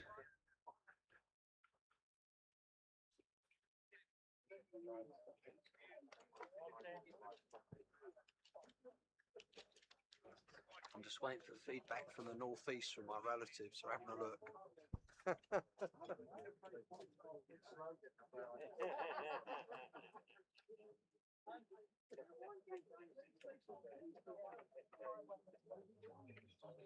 Ah, there are members of the Battersby fan club who are not actually members of the family, but nonetheless are loving his innings. They're just simply Battersby fans. This is the Fulham fan club of Simon Battersby. Thanks, Liz, for that. Loving his innings.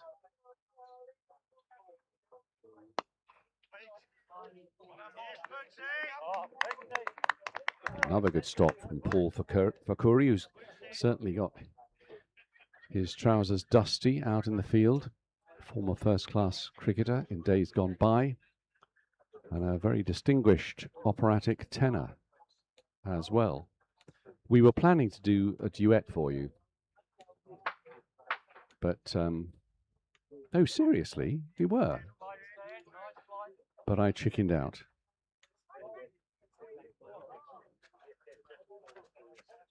I have my tonsils to care for.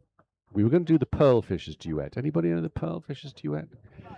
I need it transposed down about an octave to be able to sing it. And that sound you heard was Paul Fakuri, who batted exceptionally well earlier today. Started slowly but confidently and was hitting the ball all over the place. And then, confusingly, was out. But that's cricket, you know? So, Stan Woolliscroft finding his range.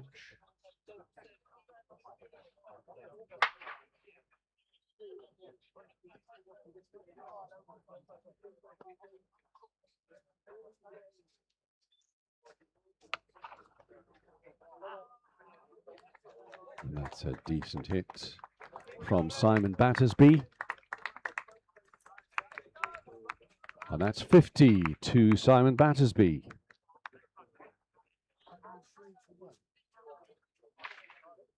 And that's off 50 balls. Look good right from the start.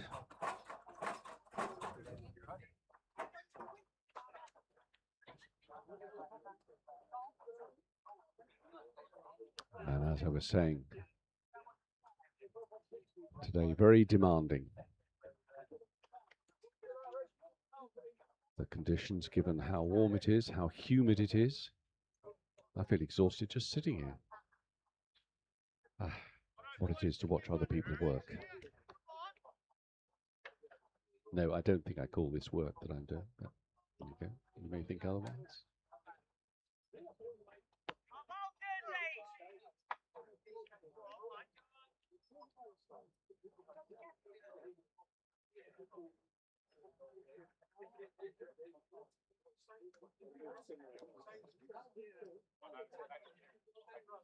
So we still don't have an email from New Zealand or somewhere else. Neil Calvert decides,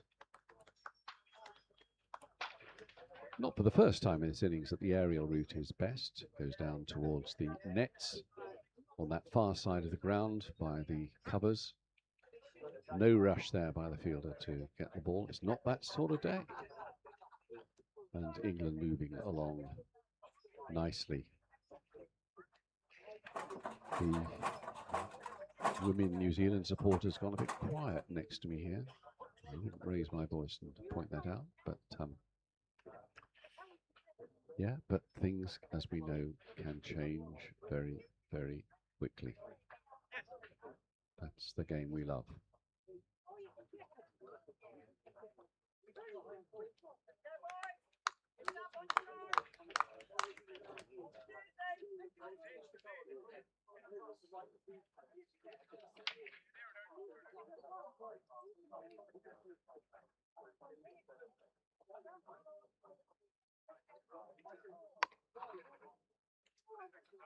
That's going to race away as well. 4 more to Neil Calvert.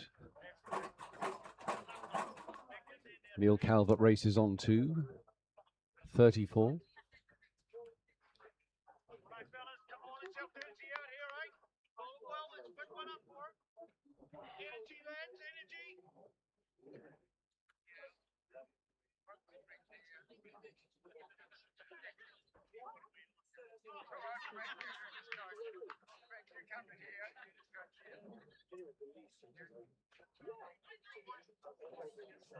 John Durning continues.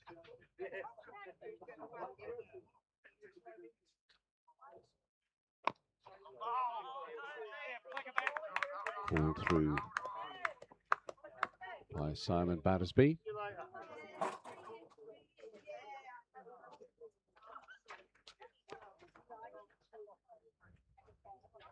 George, I'll see you Wednesday, perhaps.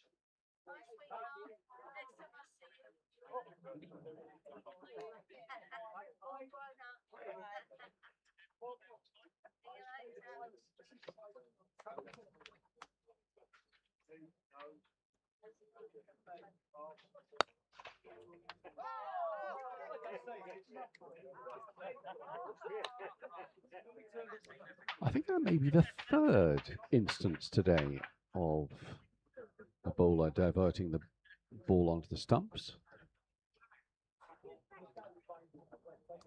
You know, it doesn't happen for ages, and then 3 come along at once, like, as they say, London buses. But that's a very old cliche.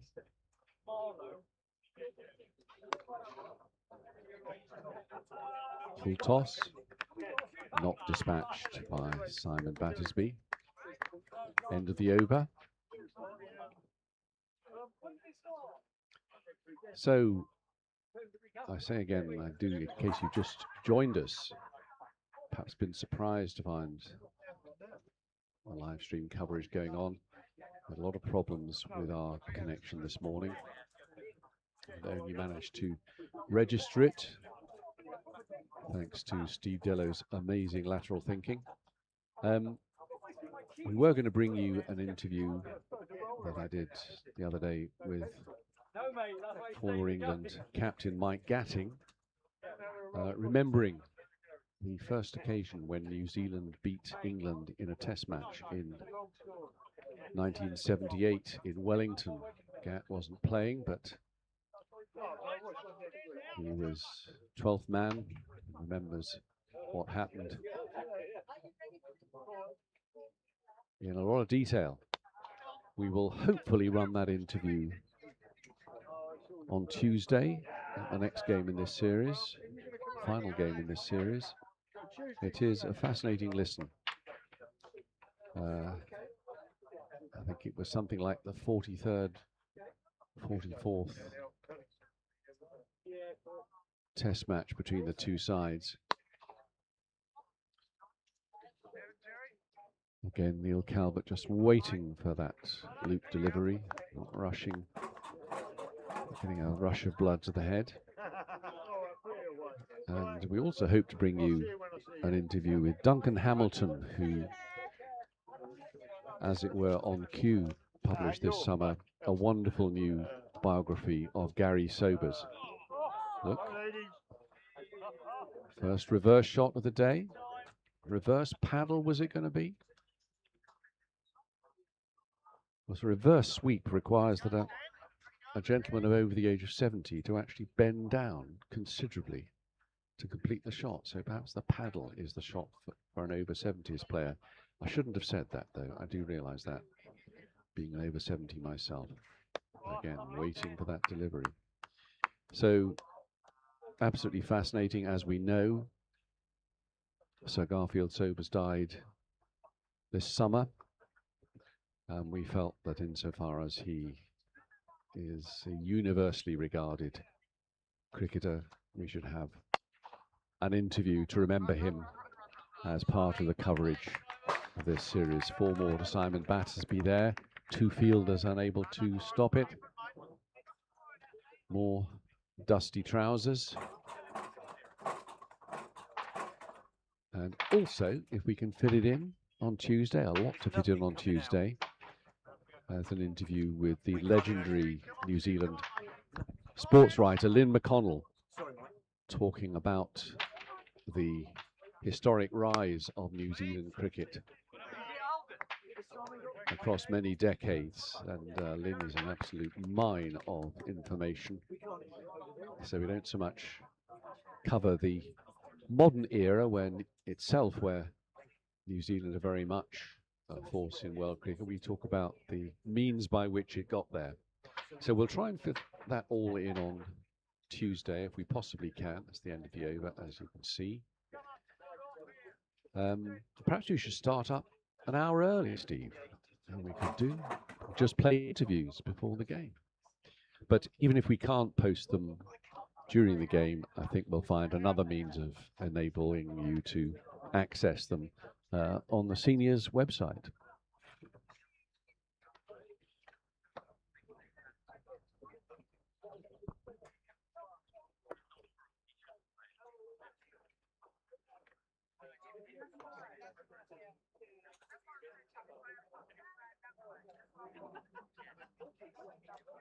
Thank you.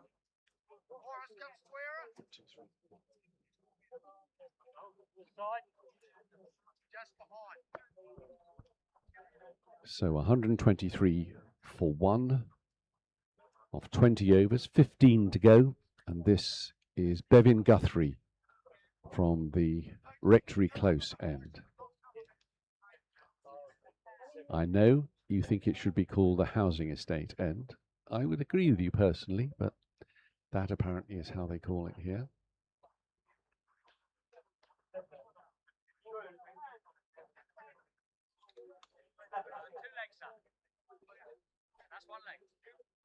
Bevin Guthrie, who was, if memory serves, was the New Zealand skipper in the UK 2 years ago during the World Cup.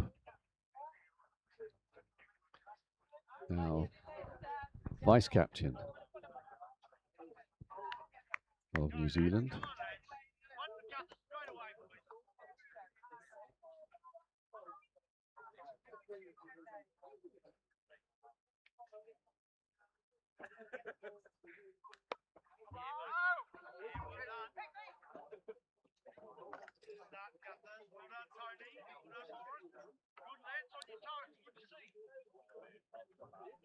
$121 to win.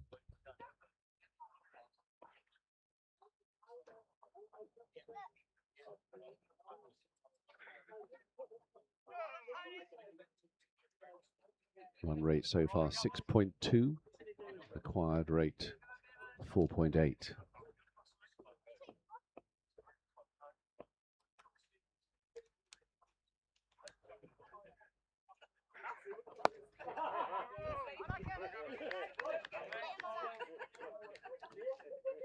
Did I say 15 overs to go? Of course, it's 25 overs to go. Slip of the tongue.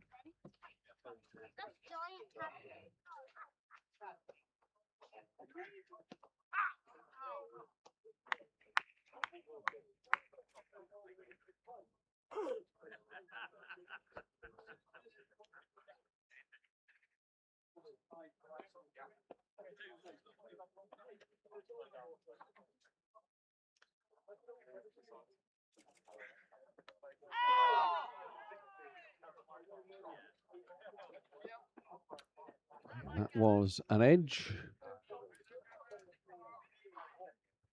Racing down to the boundary.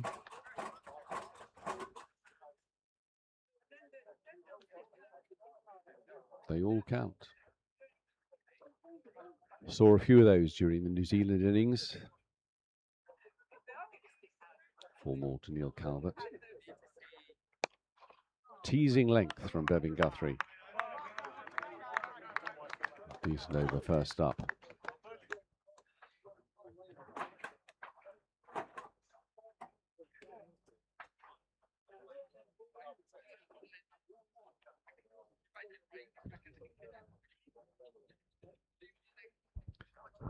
So if you don't know Farnham Royal, and I don't suppose many of you would know it, it's basically a fairly large village here in Buckinghamshire. And only 22 miles from Charing Cross, if we think of Charing Cross as being something like the centre of London. Anglo-Saxon name, Farnham. It means the homestead where ferns grow, which is a nice poetic touch. It's mentioned in the Doomsday Book that the Normans put together after the invasion of 1066, and this is the skipper about to bowl. Roger Stacherski. I flagged the fact that he would almost certainly be bowling his off spin, and there he is, number 56.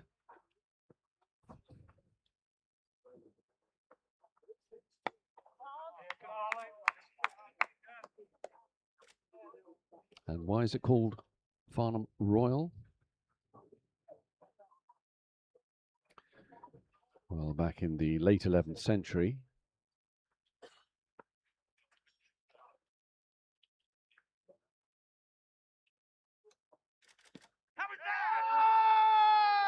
and he's gone. Simon Battersby goes.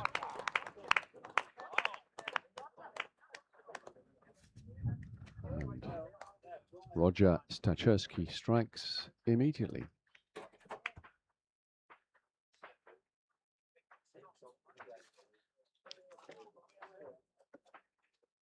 Simon Battersby, 56 from 58 balls.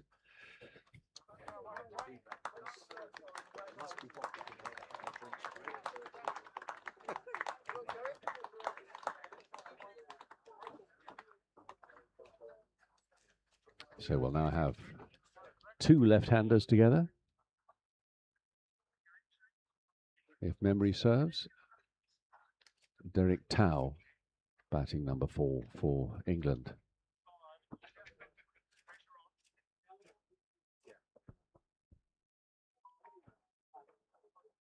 So yes, why is Farnham Royal? Well, back in the late 11th century, the then Lord of the Manor was granted the right to provide a glove for the then King's coronation. Don't ask me the details. And actually put it onto the hand of said king. And for that, he was able to call his domain, his manor, or whatever you want to call it, his land, royal. So we have Farnham Royal.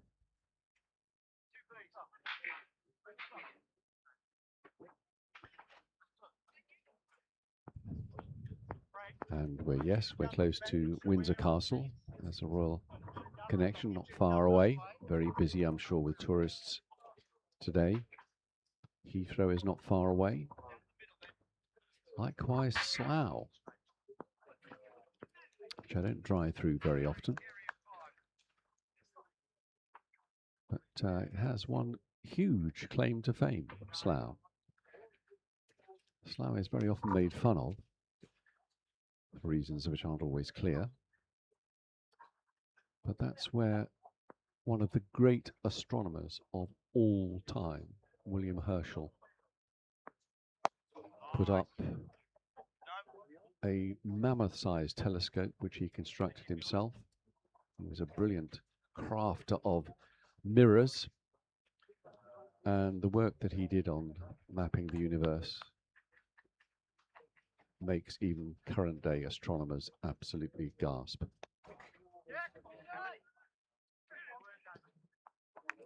He was the first astronomer to detect Uranus.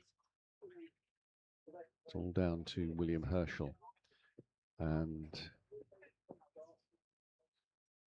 was able to locate a whole series of comets through every night, painstakingly looking at the sky. And he couldn't have done it without the help of his amazing sister Caroline,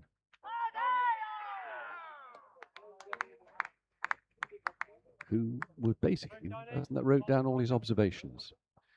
because you needed somebody at some distance from the telescope able to light a candle to write by.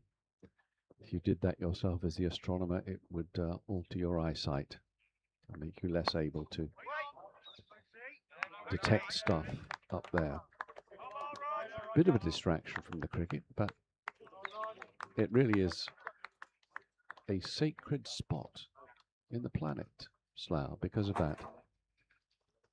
And he was also a brilliant musician. So that's the end of the 22nd over.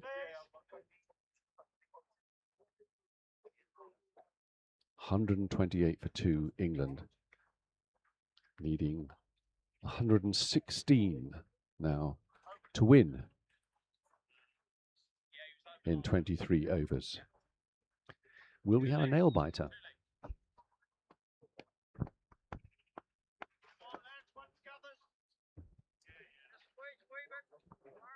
So Derek Tower to face.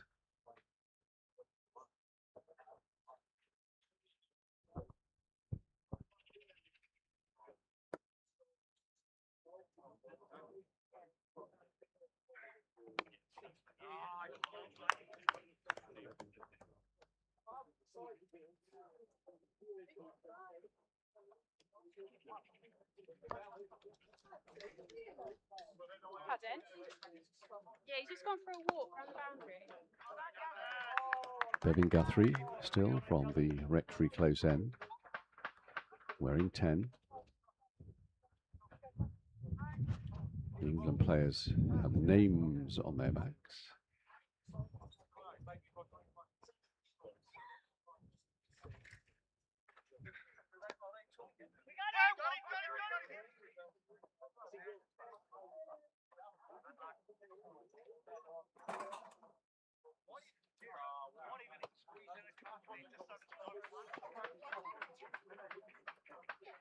Six o'clock here in the UK. We look across to the right here and there's Church Tower, local parish church on Church Road, which astonishingly this morning, on a Sunday morning, wasn't open. There you go.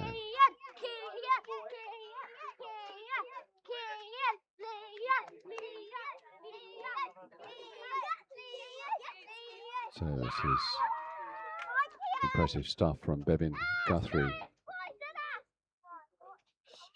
stemming England's progress.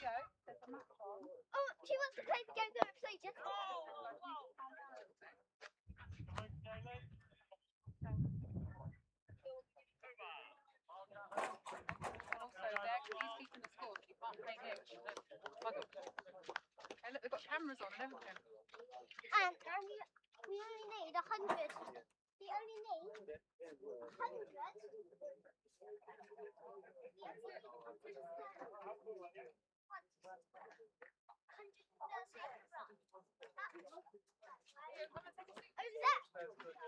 Still Roger Stachersky from the pavilion end. Impressive start from him. That's how many runs England they need to get. So the other team got 242, and then we have to get one more. And then we won! There is really 200.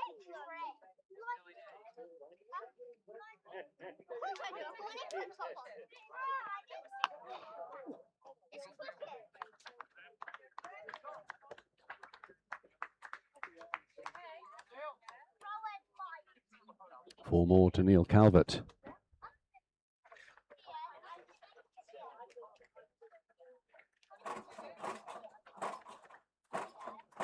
Moves him on to 47. Been aggressive since the moment he came in. Third ball, I seem to remember, hit in the air over mid-off. But very largely this England innings has been Very controlled, the ball on the ground.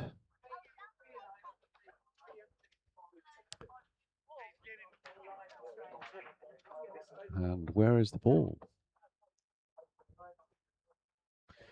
My car is down there. It's always very important, parking by cricket grounds, to make sure that you have the back window facing the game. Otherwise, you won't be able to drive home without some assistance from somebody. No, I think my car's all right.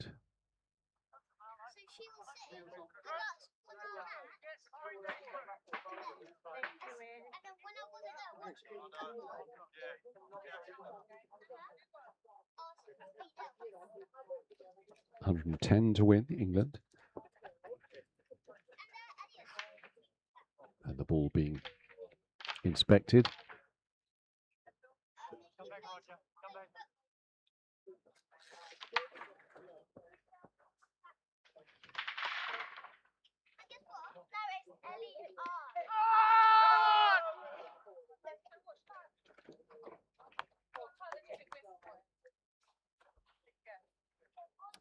And Roger coming in more assertively now.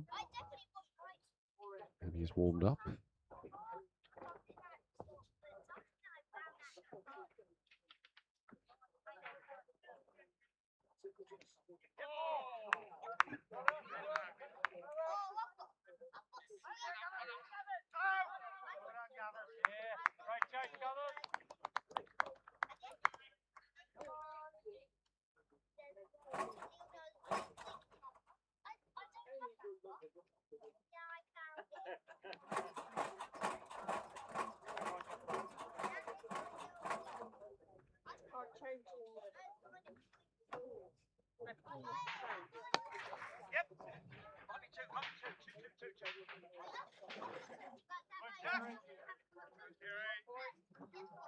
It's been very interesting to see the strategies of the two captains when it comes to balancing medium pace and spin. You watch Roger bowling here and you think, wouldn't you've opened the bowling?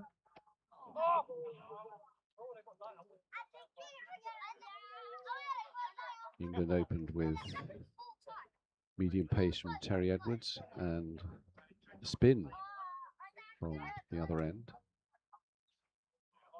And there's a subtle mix of both right the way through the innings.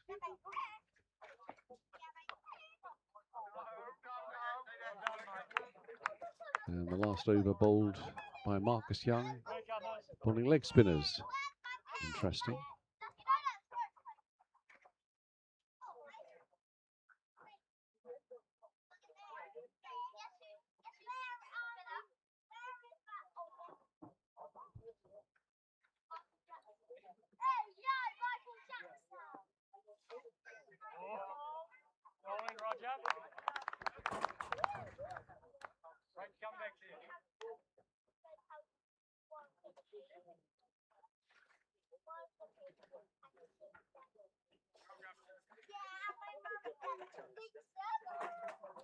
So that's 24 overs gone, 21 to go.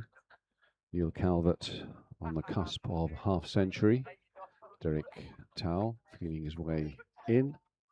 They won't feel under any rush, still ahead of the run rate required. The light's still excellent.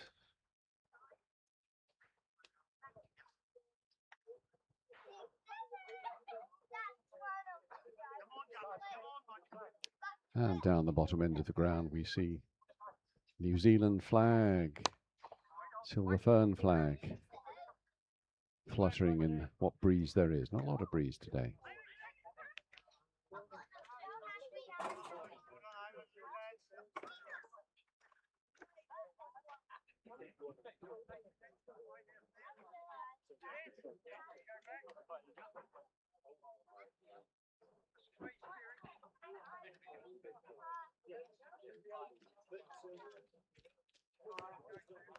Don't want to give hold on.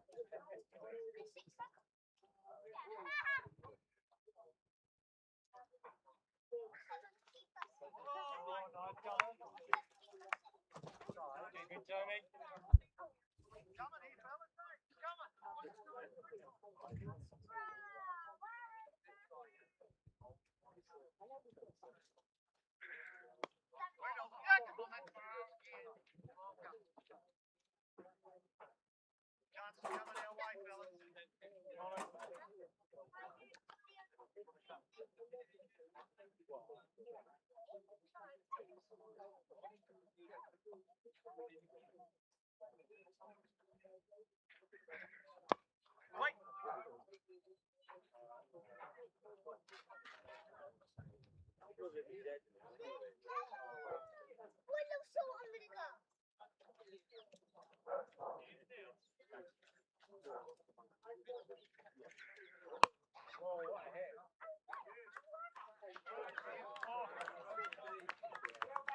Well, as I said, this is a very tricky surface to field on.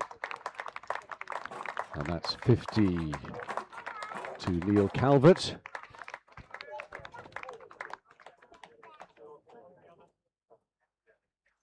On 52 now of 48 balls. Look comfortable from the moment he came in. That takes the score on to 144, so exactly 100 required by England.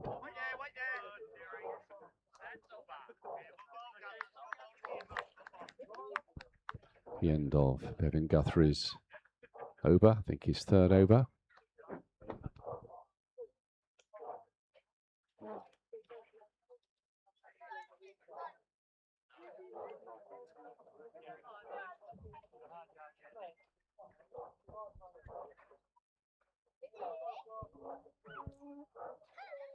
If you're interested in getting a copy of that Gary Sobers biography by Duncan Hamilton, I'm sure you can get a download of it, and it's got the title The Man Who Walked Out of the Sun.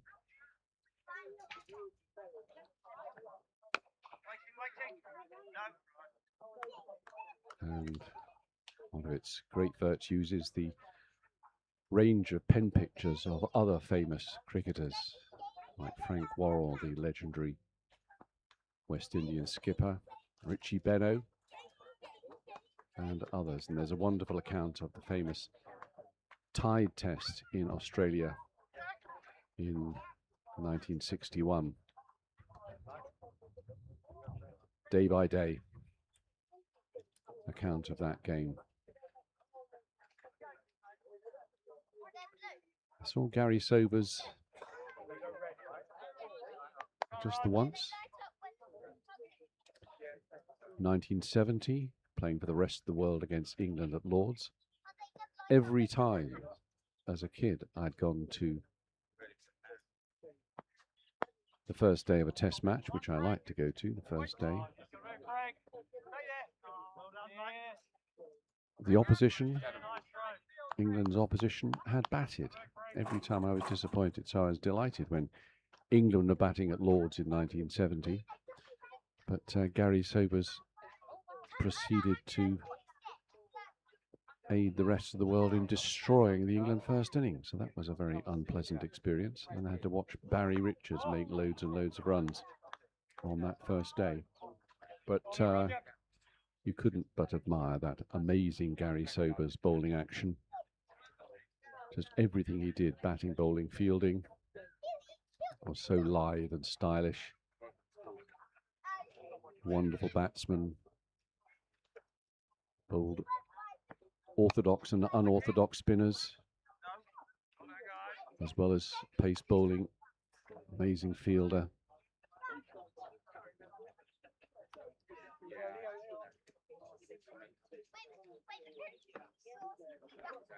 And famously hit 6 sixes in one over for Nottinghamshire against Glamorgan at Swansea, off the bowling of Malcolm Nash, for whom Sobers was a heroic figure, and far from being disappointed with those 6 sixes.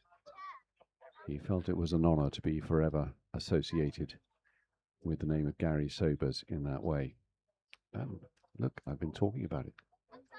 Members of Gary Sobers, that's something you could send to us on openthebowling@gmail.com. Openthebowling@gmail.com.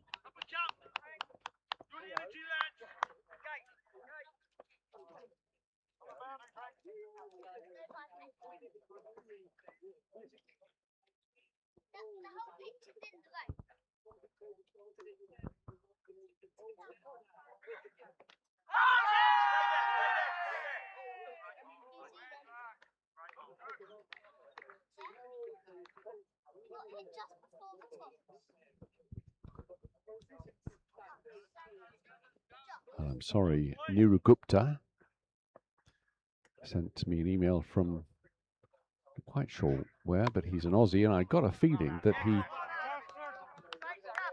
was in touch 2 years ago during the World Cup. Was that true, Niru Gupta? That he's in the Battersby fan club as well. He said, obviously, Simon was still batting when this email was sent. Apologies again for that, Niru. Would love to see him turn up. Well, he didn't manage that, but he certainly entertained us all. And gave England a really good start, chasing this 244 to win this game. And there's another Battersby in Imogen Battersby, celebrating Simon's 50.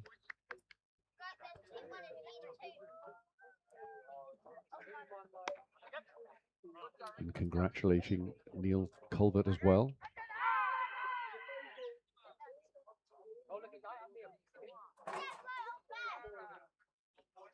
I wonder how many more members of the Battersby family actually live worldwide. Have we exhausted them? But anyway, thank you to the Battersby. I think you should sort of get, you know, special hospitality at the third game in High Wycombe on Tuesday because of that. Well, you could come anyway and make yourself known. It's not all that far from, well, South London, Suffolk, wherever you all live.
So England now on 150 after 27 overs.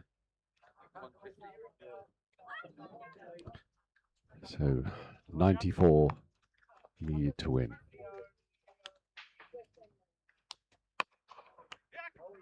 Lovely shot.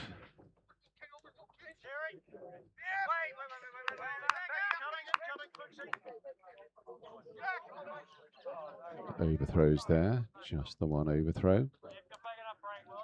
For once, Paul Fakuri not getting his hands around that. So I wish we could actually show you the trophy that these two teams are playing for. It's here in front of me. It's just been created, just recently, jointly created by the two cricket associations. And we have representations of a black and, as it were, white fern, although it's just transparent basically, angled in different directions, sailing in different directions if ferns can sail. They certainly look like sails. And that's mounted on a plinth. And waiting to be engraved is a little plaque, which is virgin at the moment.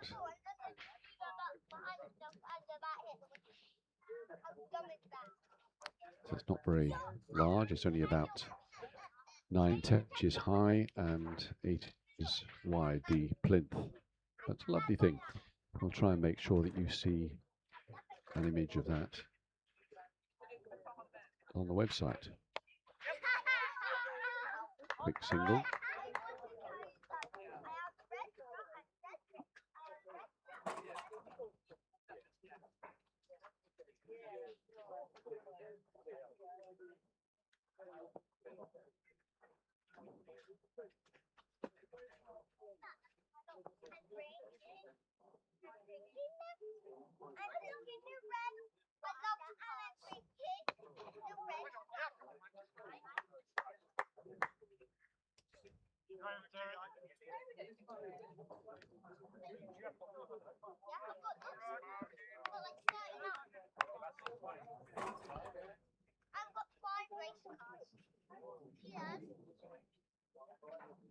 End of the 28th, 155 for 2, England.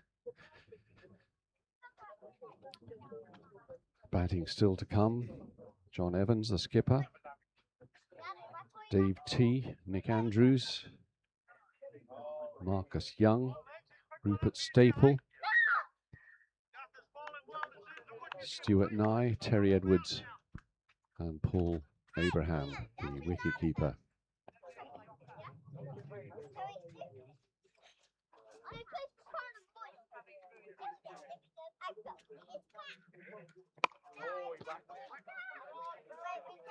That'll take some stopping. Looked like he had a problem picking that up against the background there.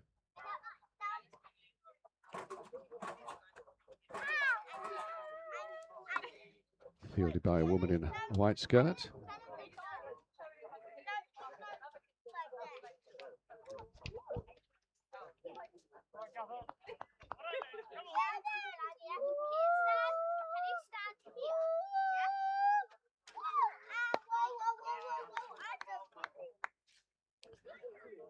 Well, without inspecting it, it certainly looks as if this wicket has played good and true. Just occasionally a wrist spinner made one leap alarmingly during the New Zealand innings.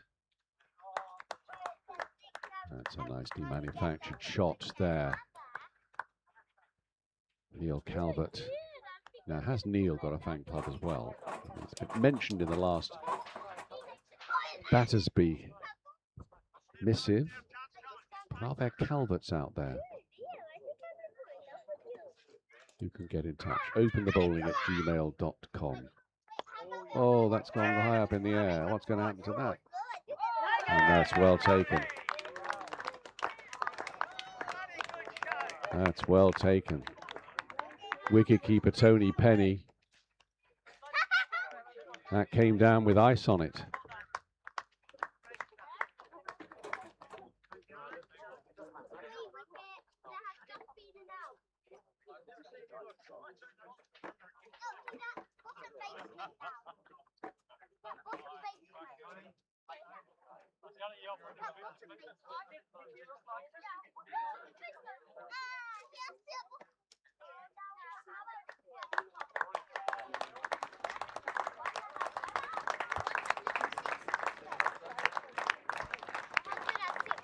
Simon Battersby goes 67 of 63. Not the highest score of the day. That goes to Paul Fakuri. 163 for 3.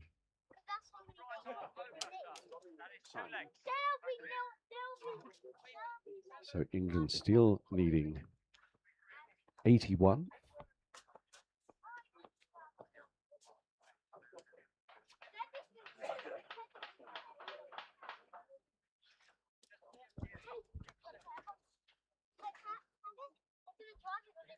And the new batter is the England skipper, John Evans.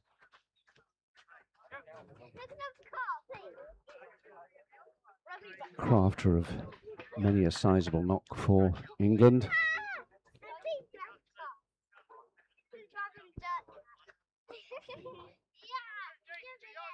Still a lot of work to do for England. So that was a wicket to Bevan Guthrie.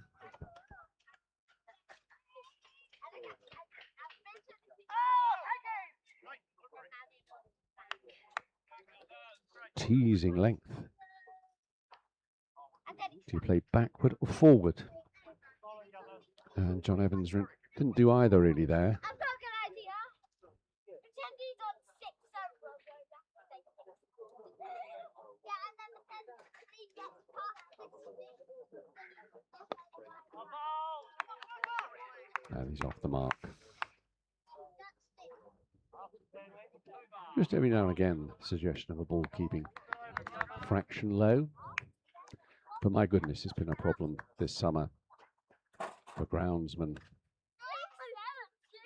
with this extreme heat.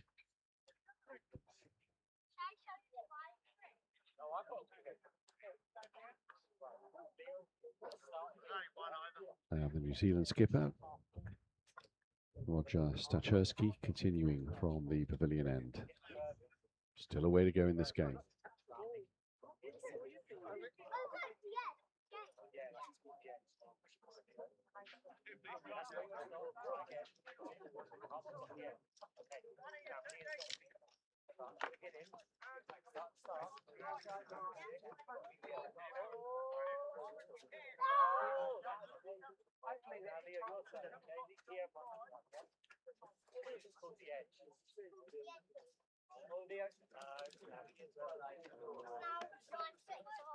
So John Evans to face.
New batter, John Evans.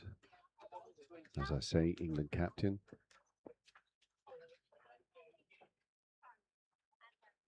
Worked as a PE teacher, ended up as a deputy head of a school in Stroud over there in Gloucester to the west of us. He's played at Lord's for Froster, his village club, in the final of the village knockout at Lord's.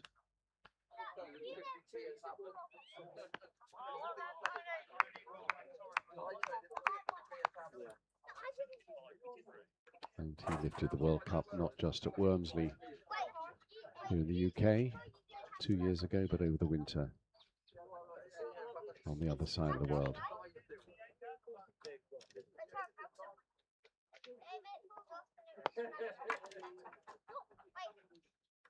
But England being stretched here. This is by no means a foregone conclusion. Far from it. This is going to be a tense next hour, and you would say that the series could be decided in England's favour, possibly, or we could go to a gripping finale in High Wycombe. Probably the most exciting thing that's happened in High Wycombe this decade.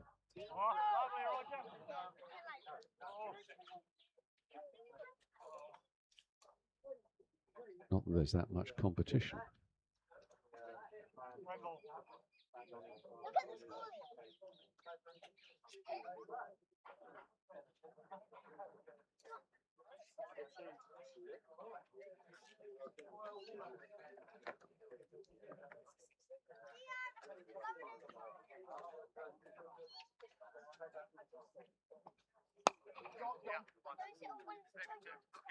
On the air, right? Yeah, good work. So John Evans will be happy to have got that one in the middle of the bat. This makes us feel better. Get one solid shot out of the way.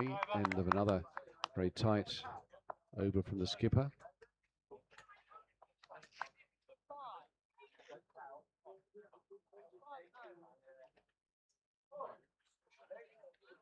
And now we have the second drinks break. The light just starting to go here, still absolutely fine, but not exactly what it was. Just enough to make a news batsman Need another one? concentrate. No problem.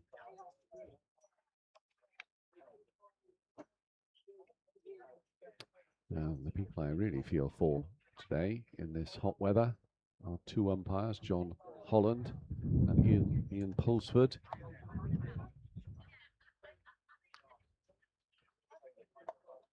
And had the chance to put their feet up, except over lunch, get out of the heat.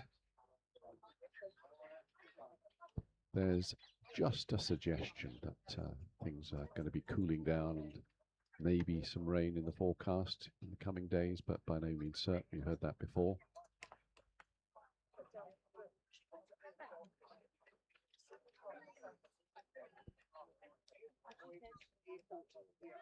How are you going to get there?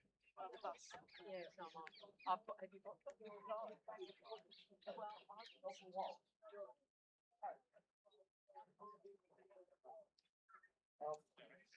Yeah, I hope. 15 overs to go.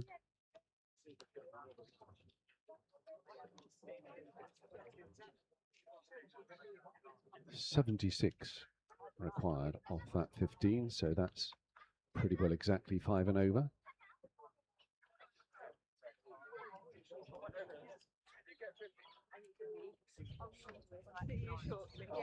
Which means that England scoring much less freely than they were over the last 10-15 overs. They were well ahead of the rate at one stage.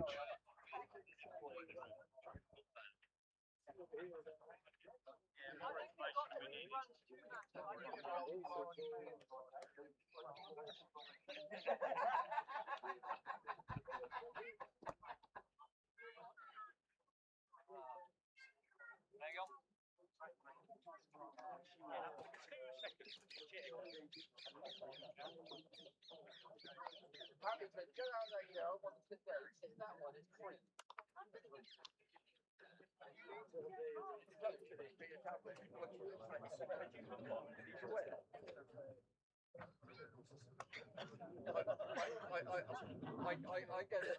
I get a table.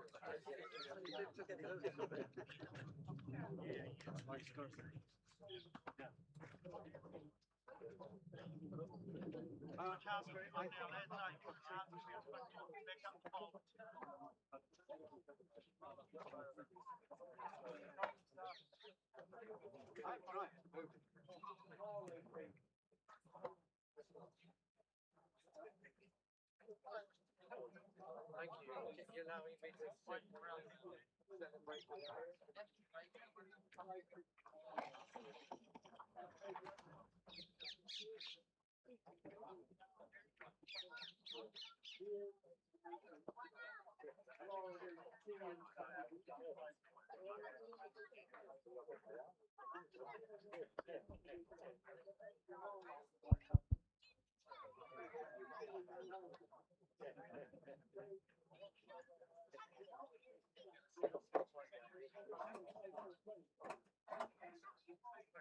So intense discussions about the field now.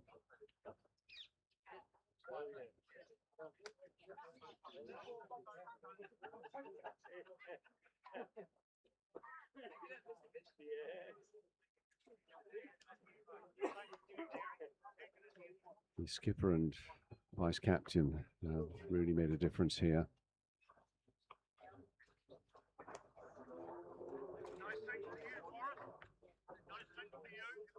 John Edmonds to face.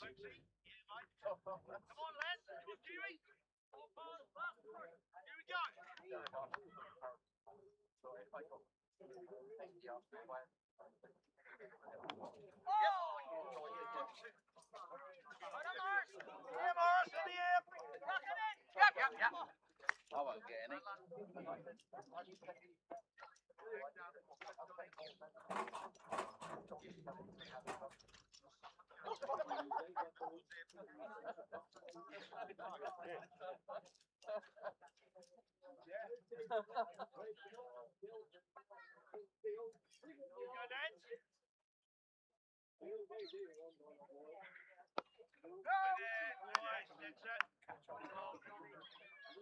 Johnny, T.O., nothing in there, boys.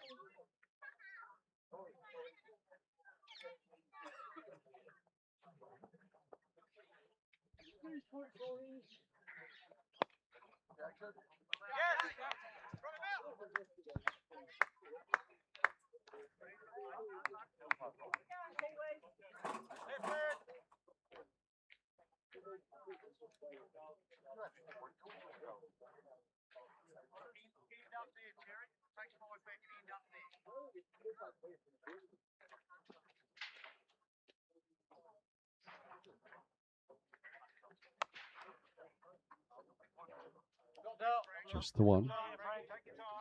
5 and over required, basically. Thank you, Adam Renshaw. Over there in New Zealand. Says enjoying the game. John Renshaw's son. Shout out for him.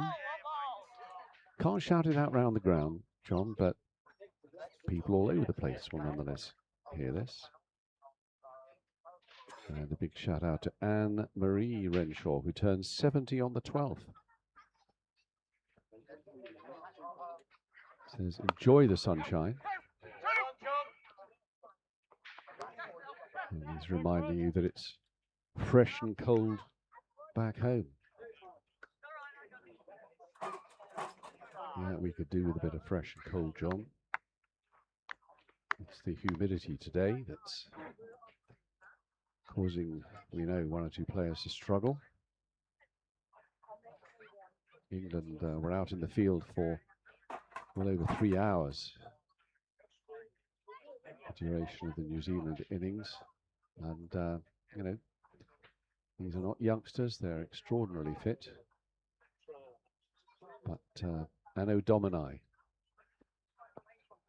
on a day like this, catches up on you a bit.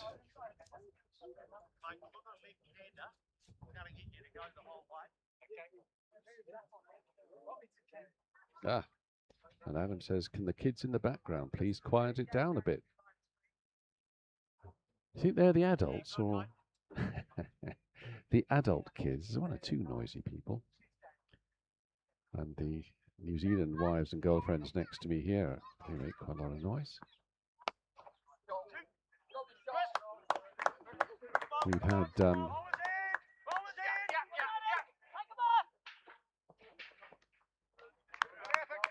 quite a bit of football played on the outfield during the innings break. Not sure that should have been allowed, but there you go. But Adam, thanks for that. Any more thoughts? Very welcome.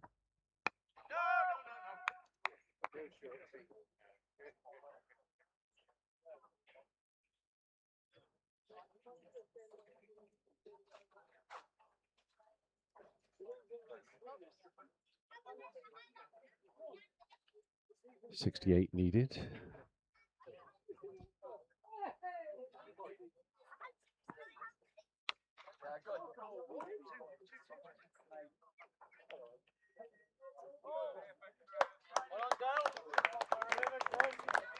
Yep, fielding on the boundary has been a bit of a chore today. It's quite a large outfield. So you might well have to be running a long way. Then you've got to deal with the ball bouncing all over the place. And as I look over to where that 4 crossed the boundary, we see a red kite flying overhead. They are the most extraordinary birds. They were released north of here, north and west, no, west of us here, something like 30 years ago, reintroduced to this area and have been slowly spreading since then, sadly, probably invading the habitat of other birds, but they just look amazing. Just the look of their feathers, their basic physiognomy, if that's the right word. But their flight is extraordinary. You very rarely see them flapping their wings. They just ride on the currents, higher and higher. They just swoop and dive, quite large.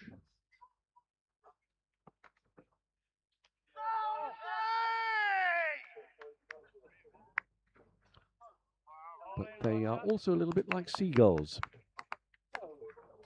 They love to dive and pinch people's lunch. And you need to watch out for them. In fact, at home, which is not all that far away from here, this summer, as you'd imagine, we've been eating out a very great deal, which is a very strange experience in the UK's normal weather. And one evening, I just leant forward to take another mouthful, and that leaning forward prevented a red kite from taking a big chunk of my dinner. He had to divert himself, and he did what the pilots of light aircraft call a touch and go. He swooped down but had to swoop up again very quickly, otherwise I'd have lost my dinner.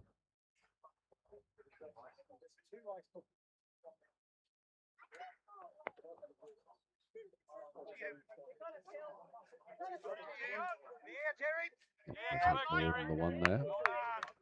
Still up with the rate. Just do what you have to do. 5 and over. I think we've got more than that this over, I think.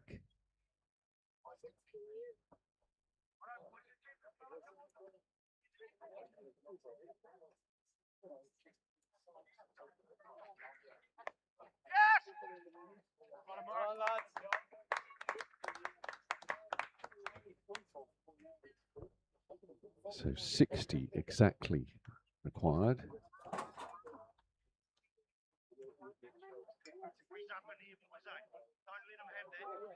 Still 13 to go after this.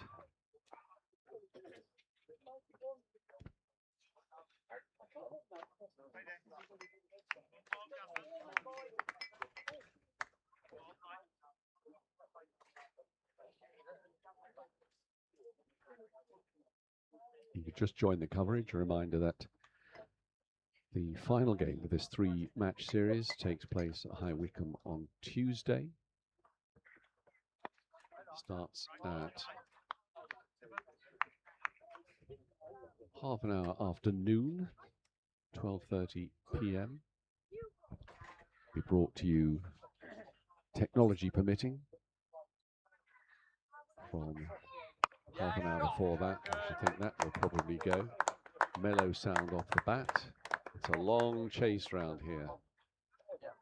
As they say, I don't go that far on my holidays. So 4 to John Evans, England skipper. So the rate now down.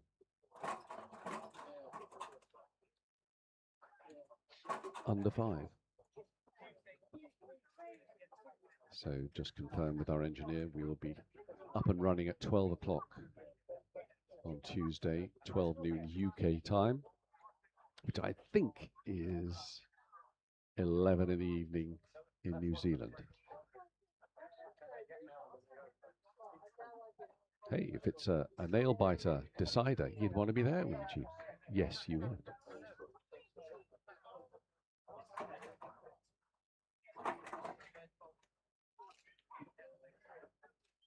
This is the New Zealand skipper continuing to bowl. I would imagine there's maybe a few New Zealanders waking up and switching on the live stream. Please get in touch with us. Let us know you're there. Let us know you're watching. openthebowling@gmail.com. openthebowling@gmail.com. And I should tell you that on Tuesday, perhaps at different stages of the commentary, we will have a quiz.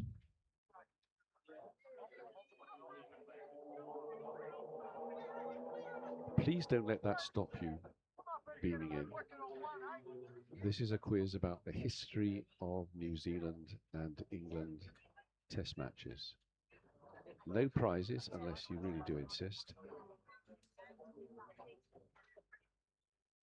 Around about 20 questions, a few bonus questions and answers.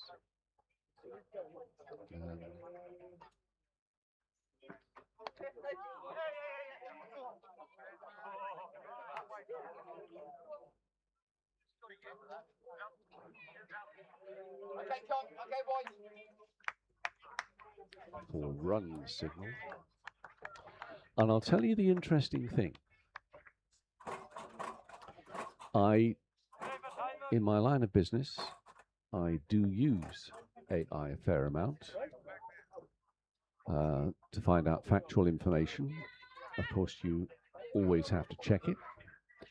I enlisted its help in formulating some of the questions for the quiz. And I was absolutely astonished at the number of things it got wrong.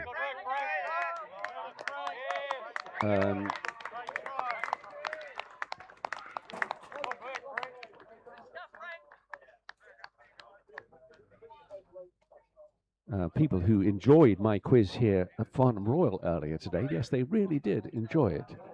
They did. They did. We're looking at what happened in 1976, the year of the previous drought here in the UK. One of the questions I didn't put to them was about the England against West Indies test series that summer. That looks like that's going to run away for 4 as well, is it? I think it maybe is. No, isn't. And it was the famous test series where Tony Greig said he was going to make the West Indies grovel. And AI said that England won the series 3-0. Whereas, in fact, it was the other way around. I mean, that's pretty serious, isn't it? So there you are. Some of you may be completely allergic to AI anyway, and I'd understand that.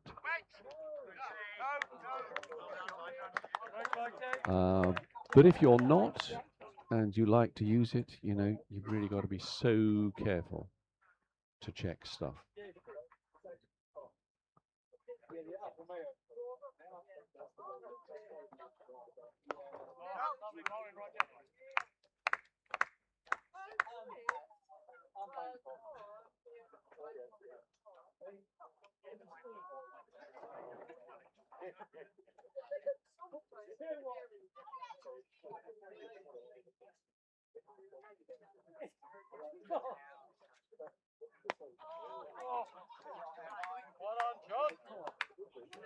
And is that going to race away for 4? It certainly is the England 200. I've gone back for 3.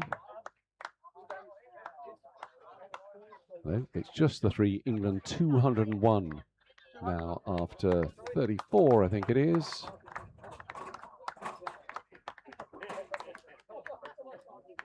With the 2 batsmen, Derek Tao has 18.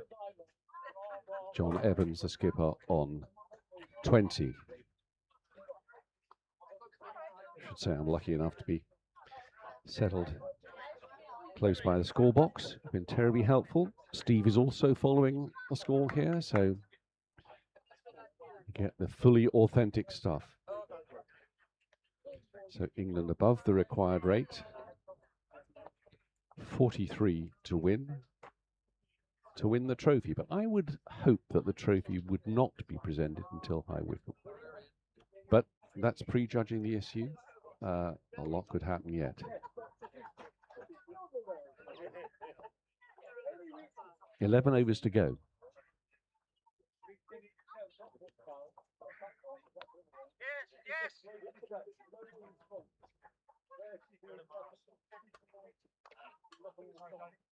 Yet again, we see a fielder's return hitting the stumps. I think I make that 5 times today. The stumps have been hit by a fielder. Neil Calvert was absolutely ace fielder for England today. Batted very well also. This is Bevan Guthrie still.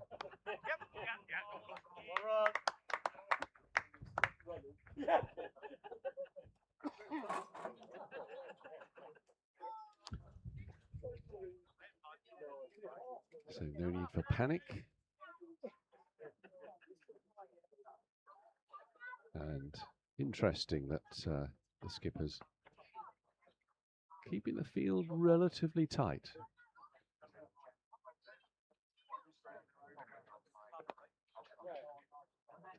It's a nice delicate shot.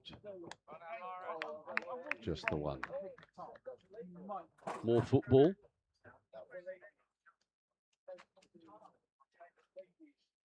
So do make a date for Tuesday, if you possibly can. The coverage including that interview with Mike Gatting about the first ever New Zealand victory over England. Painful for Mike Gatting in 1978 in Wellington. It's a great story.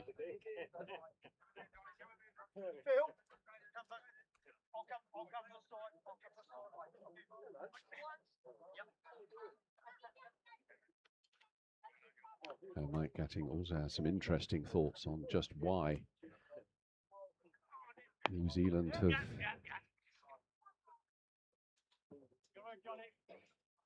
succeeded in the way that they have in recent years. Why the World Test Championships, the World T20, have they? Just beat England in the UK. And he has some very interesting thoughts on why New Zealand punch above their weight on the cricket field. And of course, in other sports.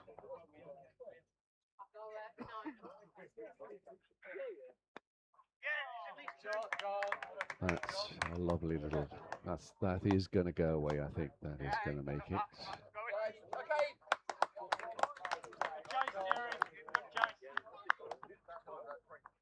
So it's a shot that John Evans likes to play. And the delicate little tickles round to fine leg as well. So that's England's score going up to 209. So 35 to win.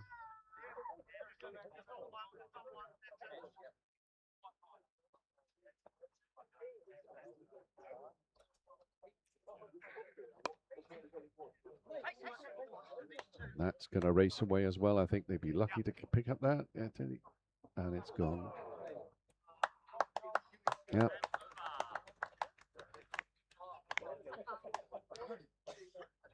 There was a live streamed game between Yorkshire and Nottinghamshire this last week. And quite a large crowd at York. And a lot of people were sitting in fold up chairs within about a foot of the boundary. And there was one extraordinary incident where a Yorkshire fielder was chasing a ball, just trying to stop it going over the boundary, and he careered right into somebody sitting on the boundary. The chair went backwards. And thankfully, nobody was actually hurt. But quite got that situation. 50 partnership, 38 balls. So, without one really noticing, this pair have put on 50 in just 38 balls, just when it was required. And we have a bowling change.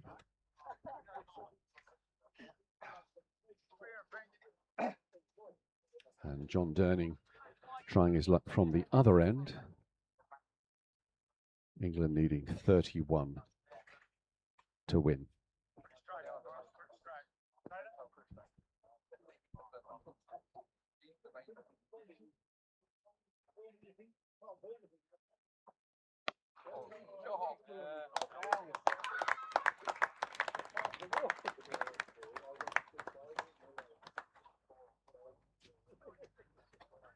And I'm speaking as somebody in his mid-70s, so I'm not casting aspersions here, but you can see John Durning turning his arm over. I guess one of the problems of advancing age is when you come back for a second spell, you find your arm doesn't work.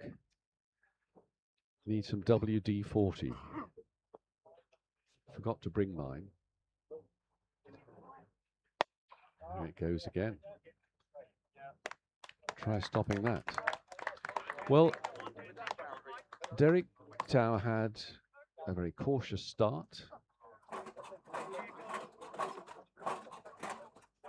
We know him from times past, very elegant, fluent batsman. I've seen him score 80 odd in the World Cup 2 years ago in one game.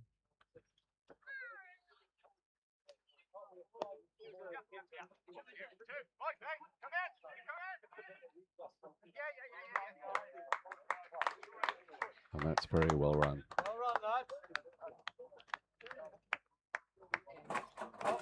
So just 21 now needed.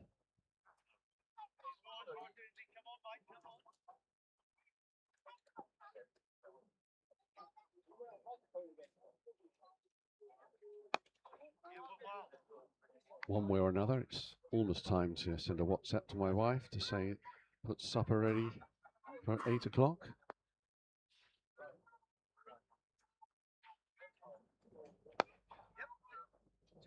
It's a nicely placed shot. Are they going to come back? I think they're going to just take it easy.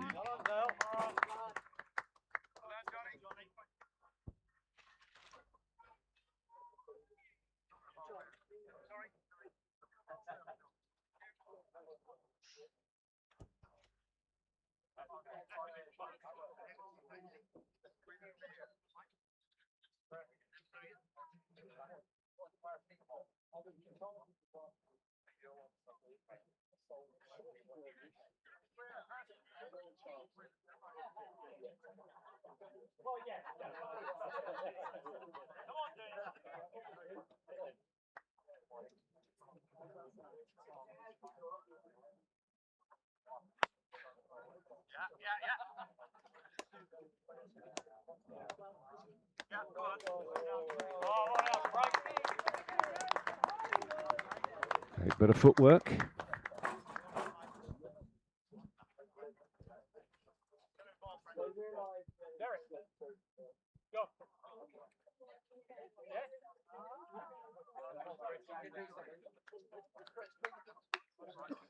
Quick hydration break for the batters. 36 overs gone. England needing just 18 to win. Well, our arithmetic is held up all right in this innings, I'd have said.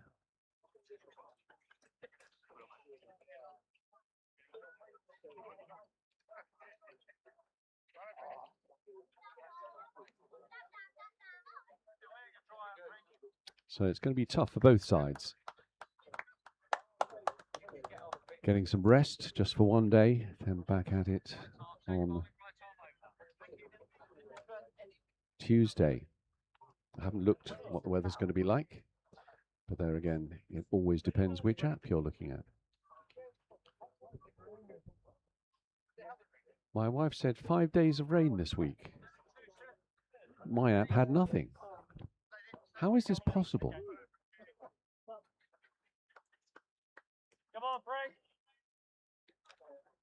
Just enjoy it.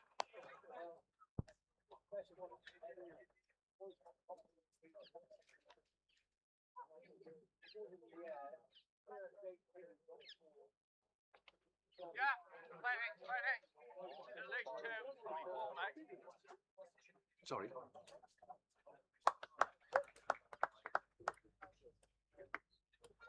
New bowler.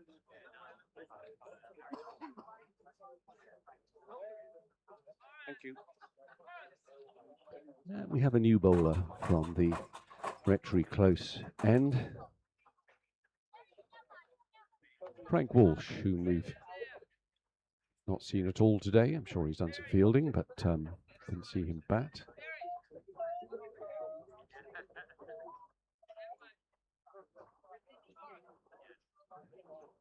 So looks like we may have another lost ball situation. Just 14 required.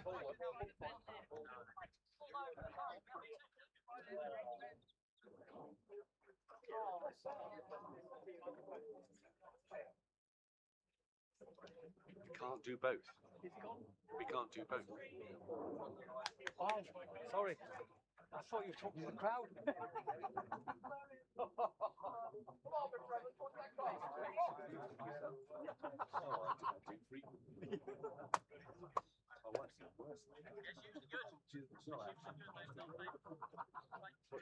These guys are going, what's he doing? I don't know. He's going to speak a minute ago. Well, you obviously think we've got a deep, resonant voice.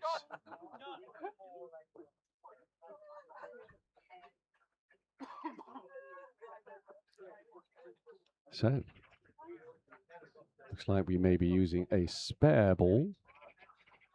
Keep things going, or have they? Yes, they have refound the ball.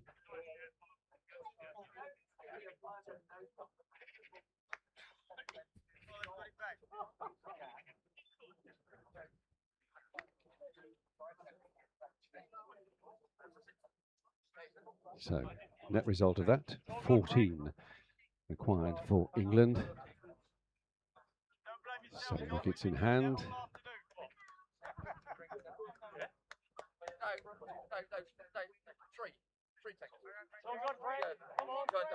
Can break a batter's concentration there, that sort of pause. But there we go.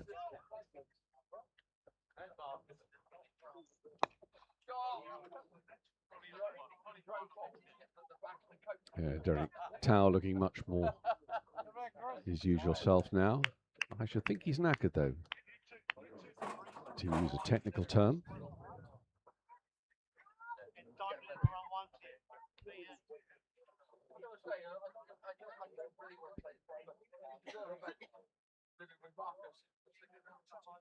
Yeah, it should be.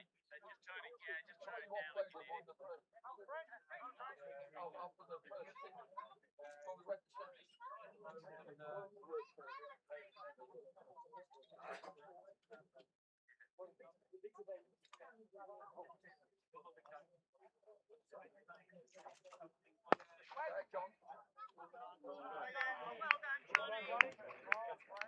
Good lads. Hanging up there, Frank. Young boys. What's got, Frank? It's play cricket is so slow at updating. We're about 4 balls. Yeah, so it's about 4 balls behind on play cricket. No, it was just it was getting close. But I'm in PCS Pro, so. Well, yeah, get the glasses on, I might be able to find out.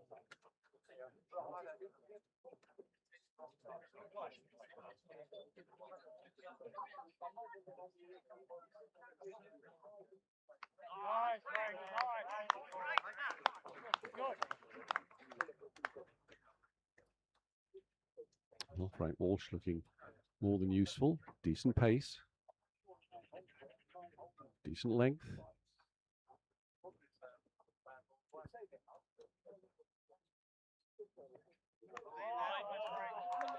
A wide signalled. Commentators curse again. Good bowling, Frankie. Stay nice and relaxed.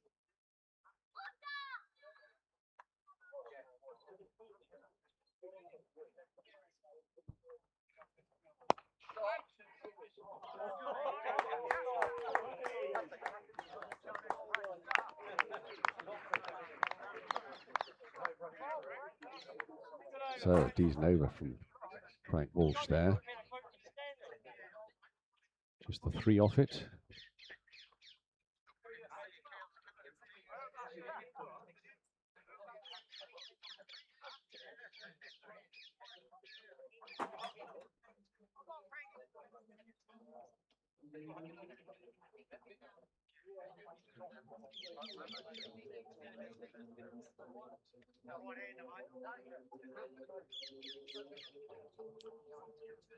Well, notwithstanding my reservations about this strange limited overs tournament going on at Lord's, the finals of the tournament at Lord's today, I will give you the latest score. Trent Rockets are 113 for 5 off 79 balls, playing the Manchester Super Giants.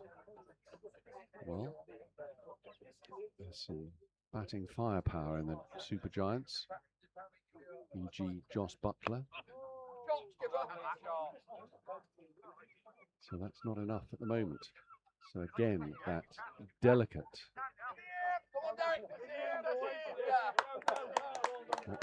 late cut from John Evans that he loves so much.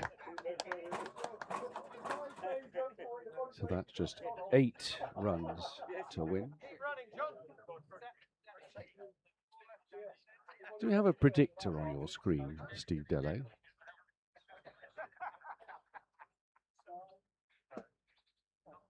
Yeah, next match perhaps. 8 to win. You talk about me carrying For a the series win for England with 1 to play.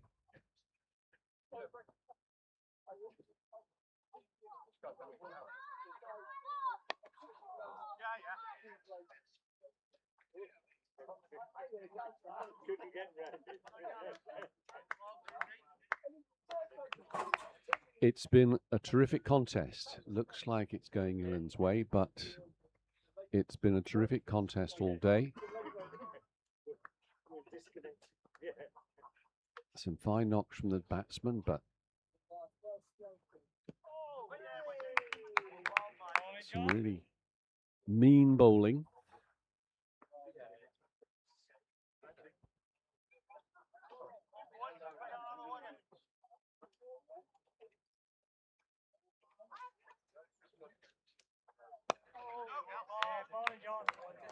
John Evans not in any rush. 2 to go in this over.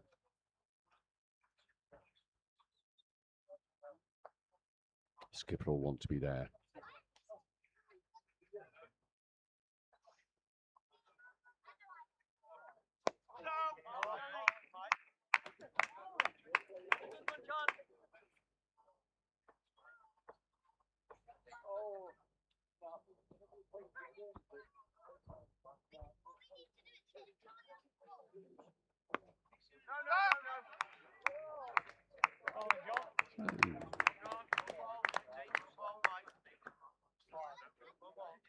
Keeping it tight, John Durning. Get on there and enjoy yourself.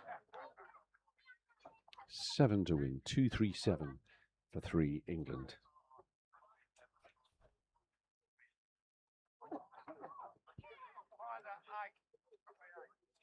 Must thank all the individuals here at Farnham Royal who've helped put on an absolutely fantastic day. Lots of volunteer work put in, whether it's doing wonderful barbecue that we've had, and a raffle that was put in place to raise money for the Children's Hospice at Windsor down the road. The groundsman, of course, the officials for either side, and a particular thanks to our 2 scorers in the box. And finally, what would I do without him? Steve Dello, sound engineer, vision engineer. Great shot. I think Steve tap dances as well, but I could be wrong. And Fliss, as ever, has done an amazing job supporting Steve. A lot of the job today, Fliss, was to calm his fevered brow. We didn't resort to alcohol, though, did we? which is quite surprising given the problems that you had, Steve. But thank you so much. Apart from anything else, it's just a pleasure to work with you, sir. We should do it more often. Do you think we can monetize this?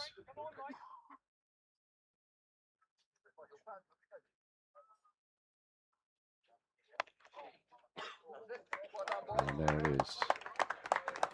Another 4 to Derek Tao. England win. So the 2 batters totals.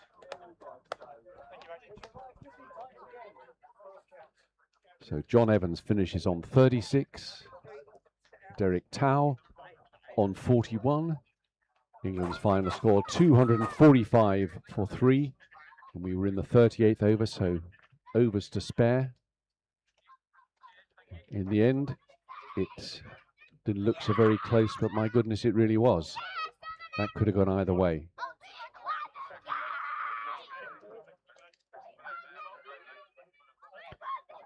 So I'll just amble out onto the pitch, and over there's some darker cloud. I can assure you here in the UK, we spent the last 3 or 4 months looking longingly out to far parts, seeing a bit of cloud and desperately hoping it's going to drop some rain. It looks threatening, but I honestly don't think it's going to be dropping. So once the players have done all the handshakes, I will endeavour to get you, the 2 captains, to talk about what we've just witnessed.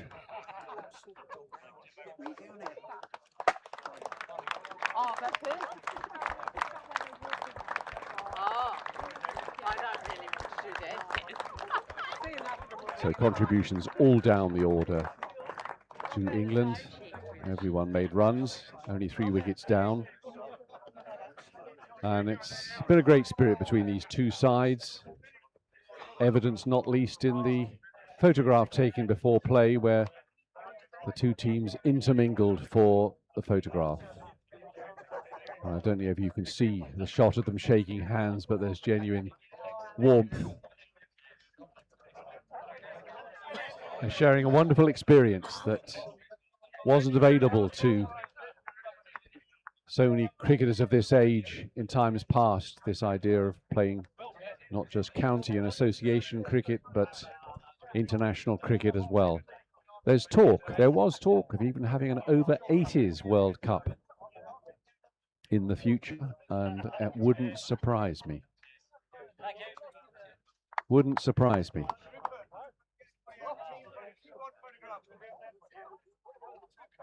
So I gather there's going to be a squad photograph Well, I'll wait and see that they're there. before I can grab John Evans. I'm going there on Wednesday.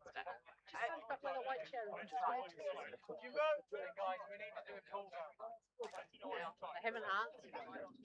That one, the top.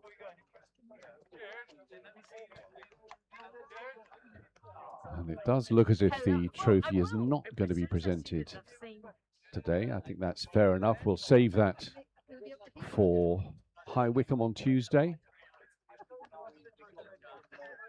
There'll be plenty of you egging New Zealand on to get a win.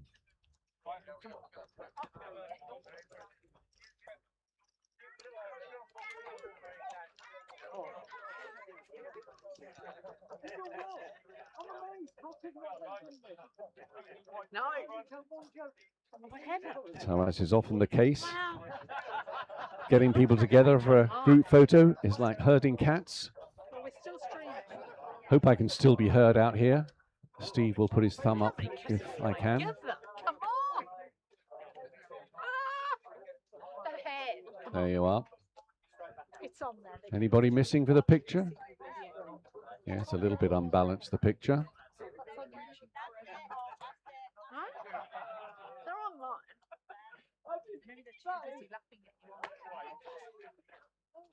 Well done, England. Commiserations to New Zealand. It's funny, they have photos both with caps on and caps off.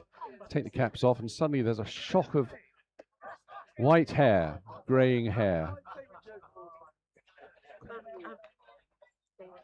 So John Evans will indeed come across to have a word with me.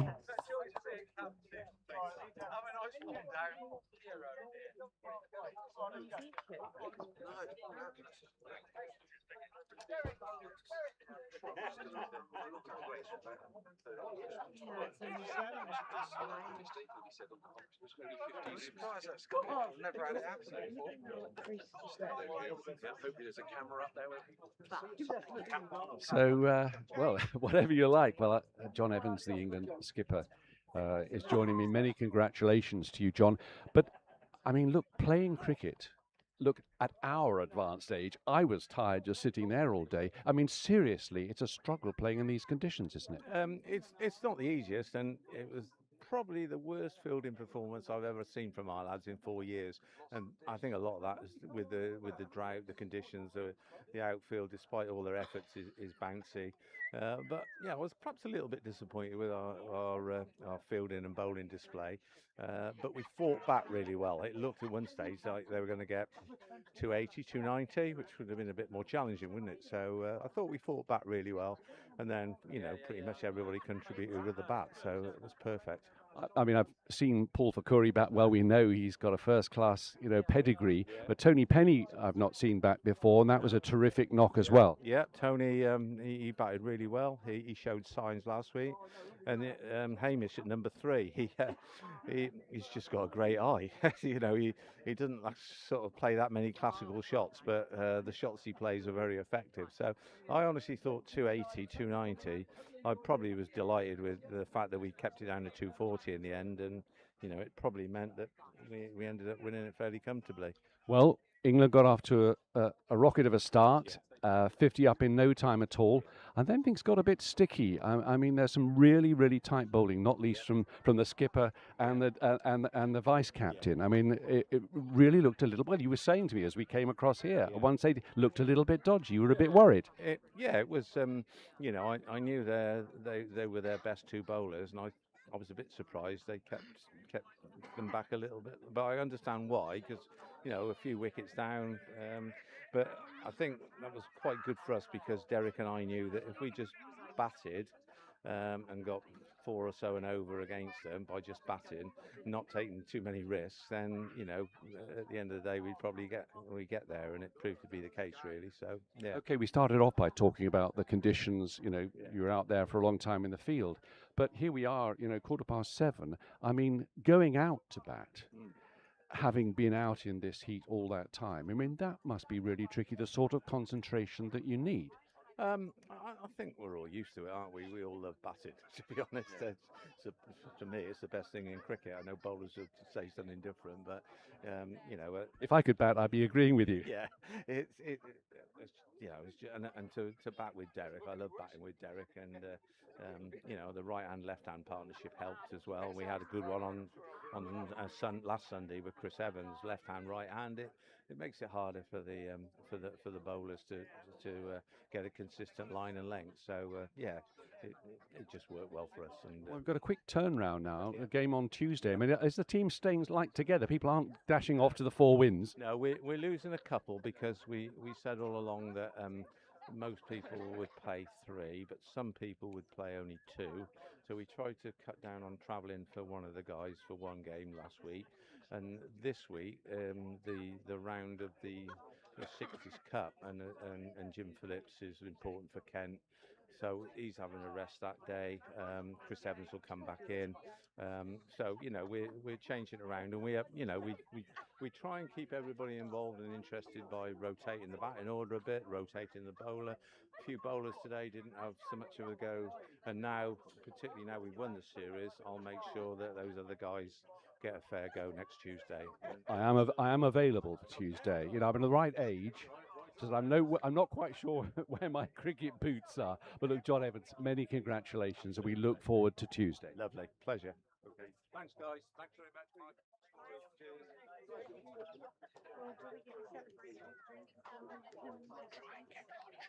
I'll catch up with Tracy.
Well, I have done my best to find you the New Zealand skipper, Roger, but he's in the shower. I think he might be in there for some time, cooling down after the hot weather that we actually had today. So, into a better position for you, I can be seen there. It's been an absolutely terrific day here at Farnham Royal. A game that drifted this way, that way. We looked having no problems, chasing 244 to win against New Zealand. There was a bit of a dip. Things were much tighter. The skipper and vice skipper tightening things up in the end. Straightforward win for England. 245 the three they finished on, with batting from all of those individuals who went in right the way down from 1 to 5. Plenty of firepower still in the England side. As John Evans said, there'll be some changes for Tuesday. Players departing to take part in competitions in the UK, elsewhere. But it will still be a strong England side, we're sure of that. But can New Zealand come back?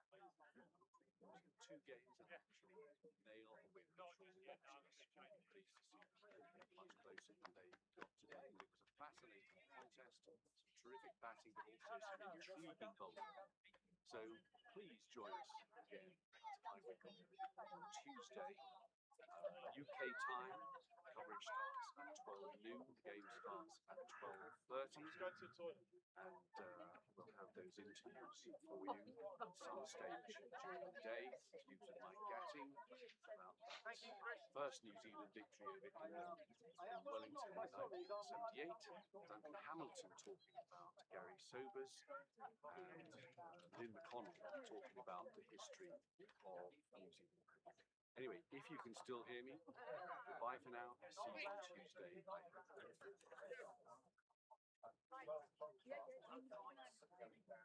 I had to finish.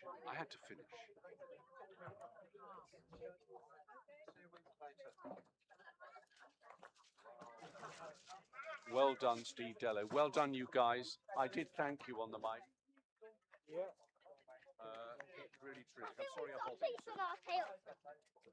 Well, absolutely so. Yeah. Yeah.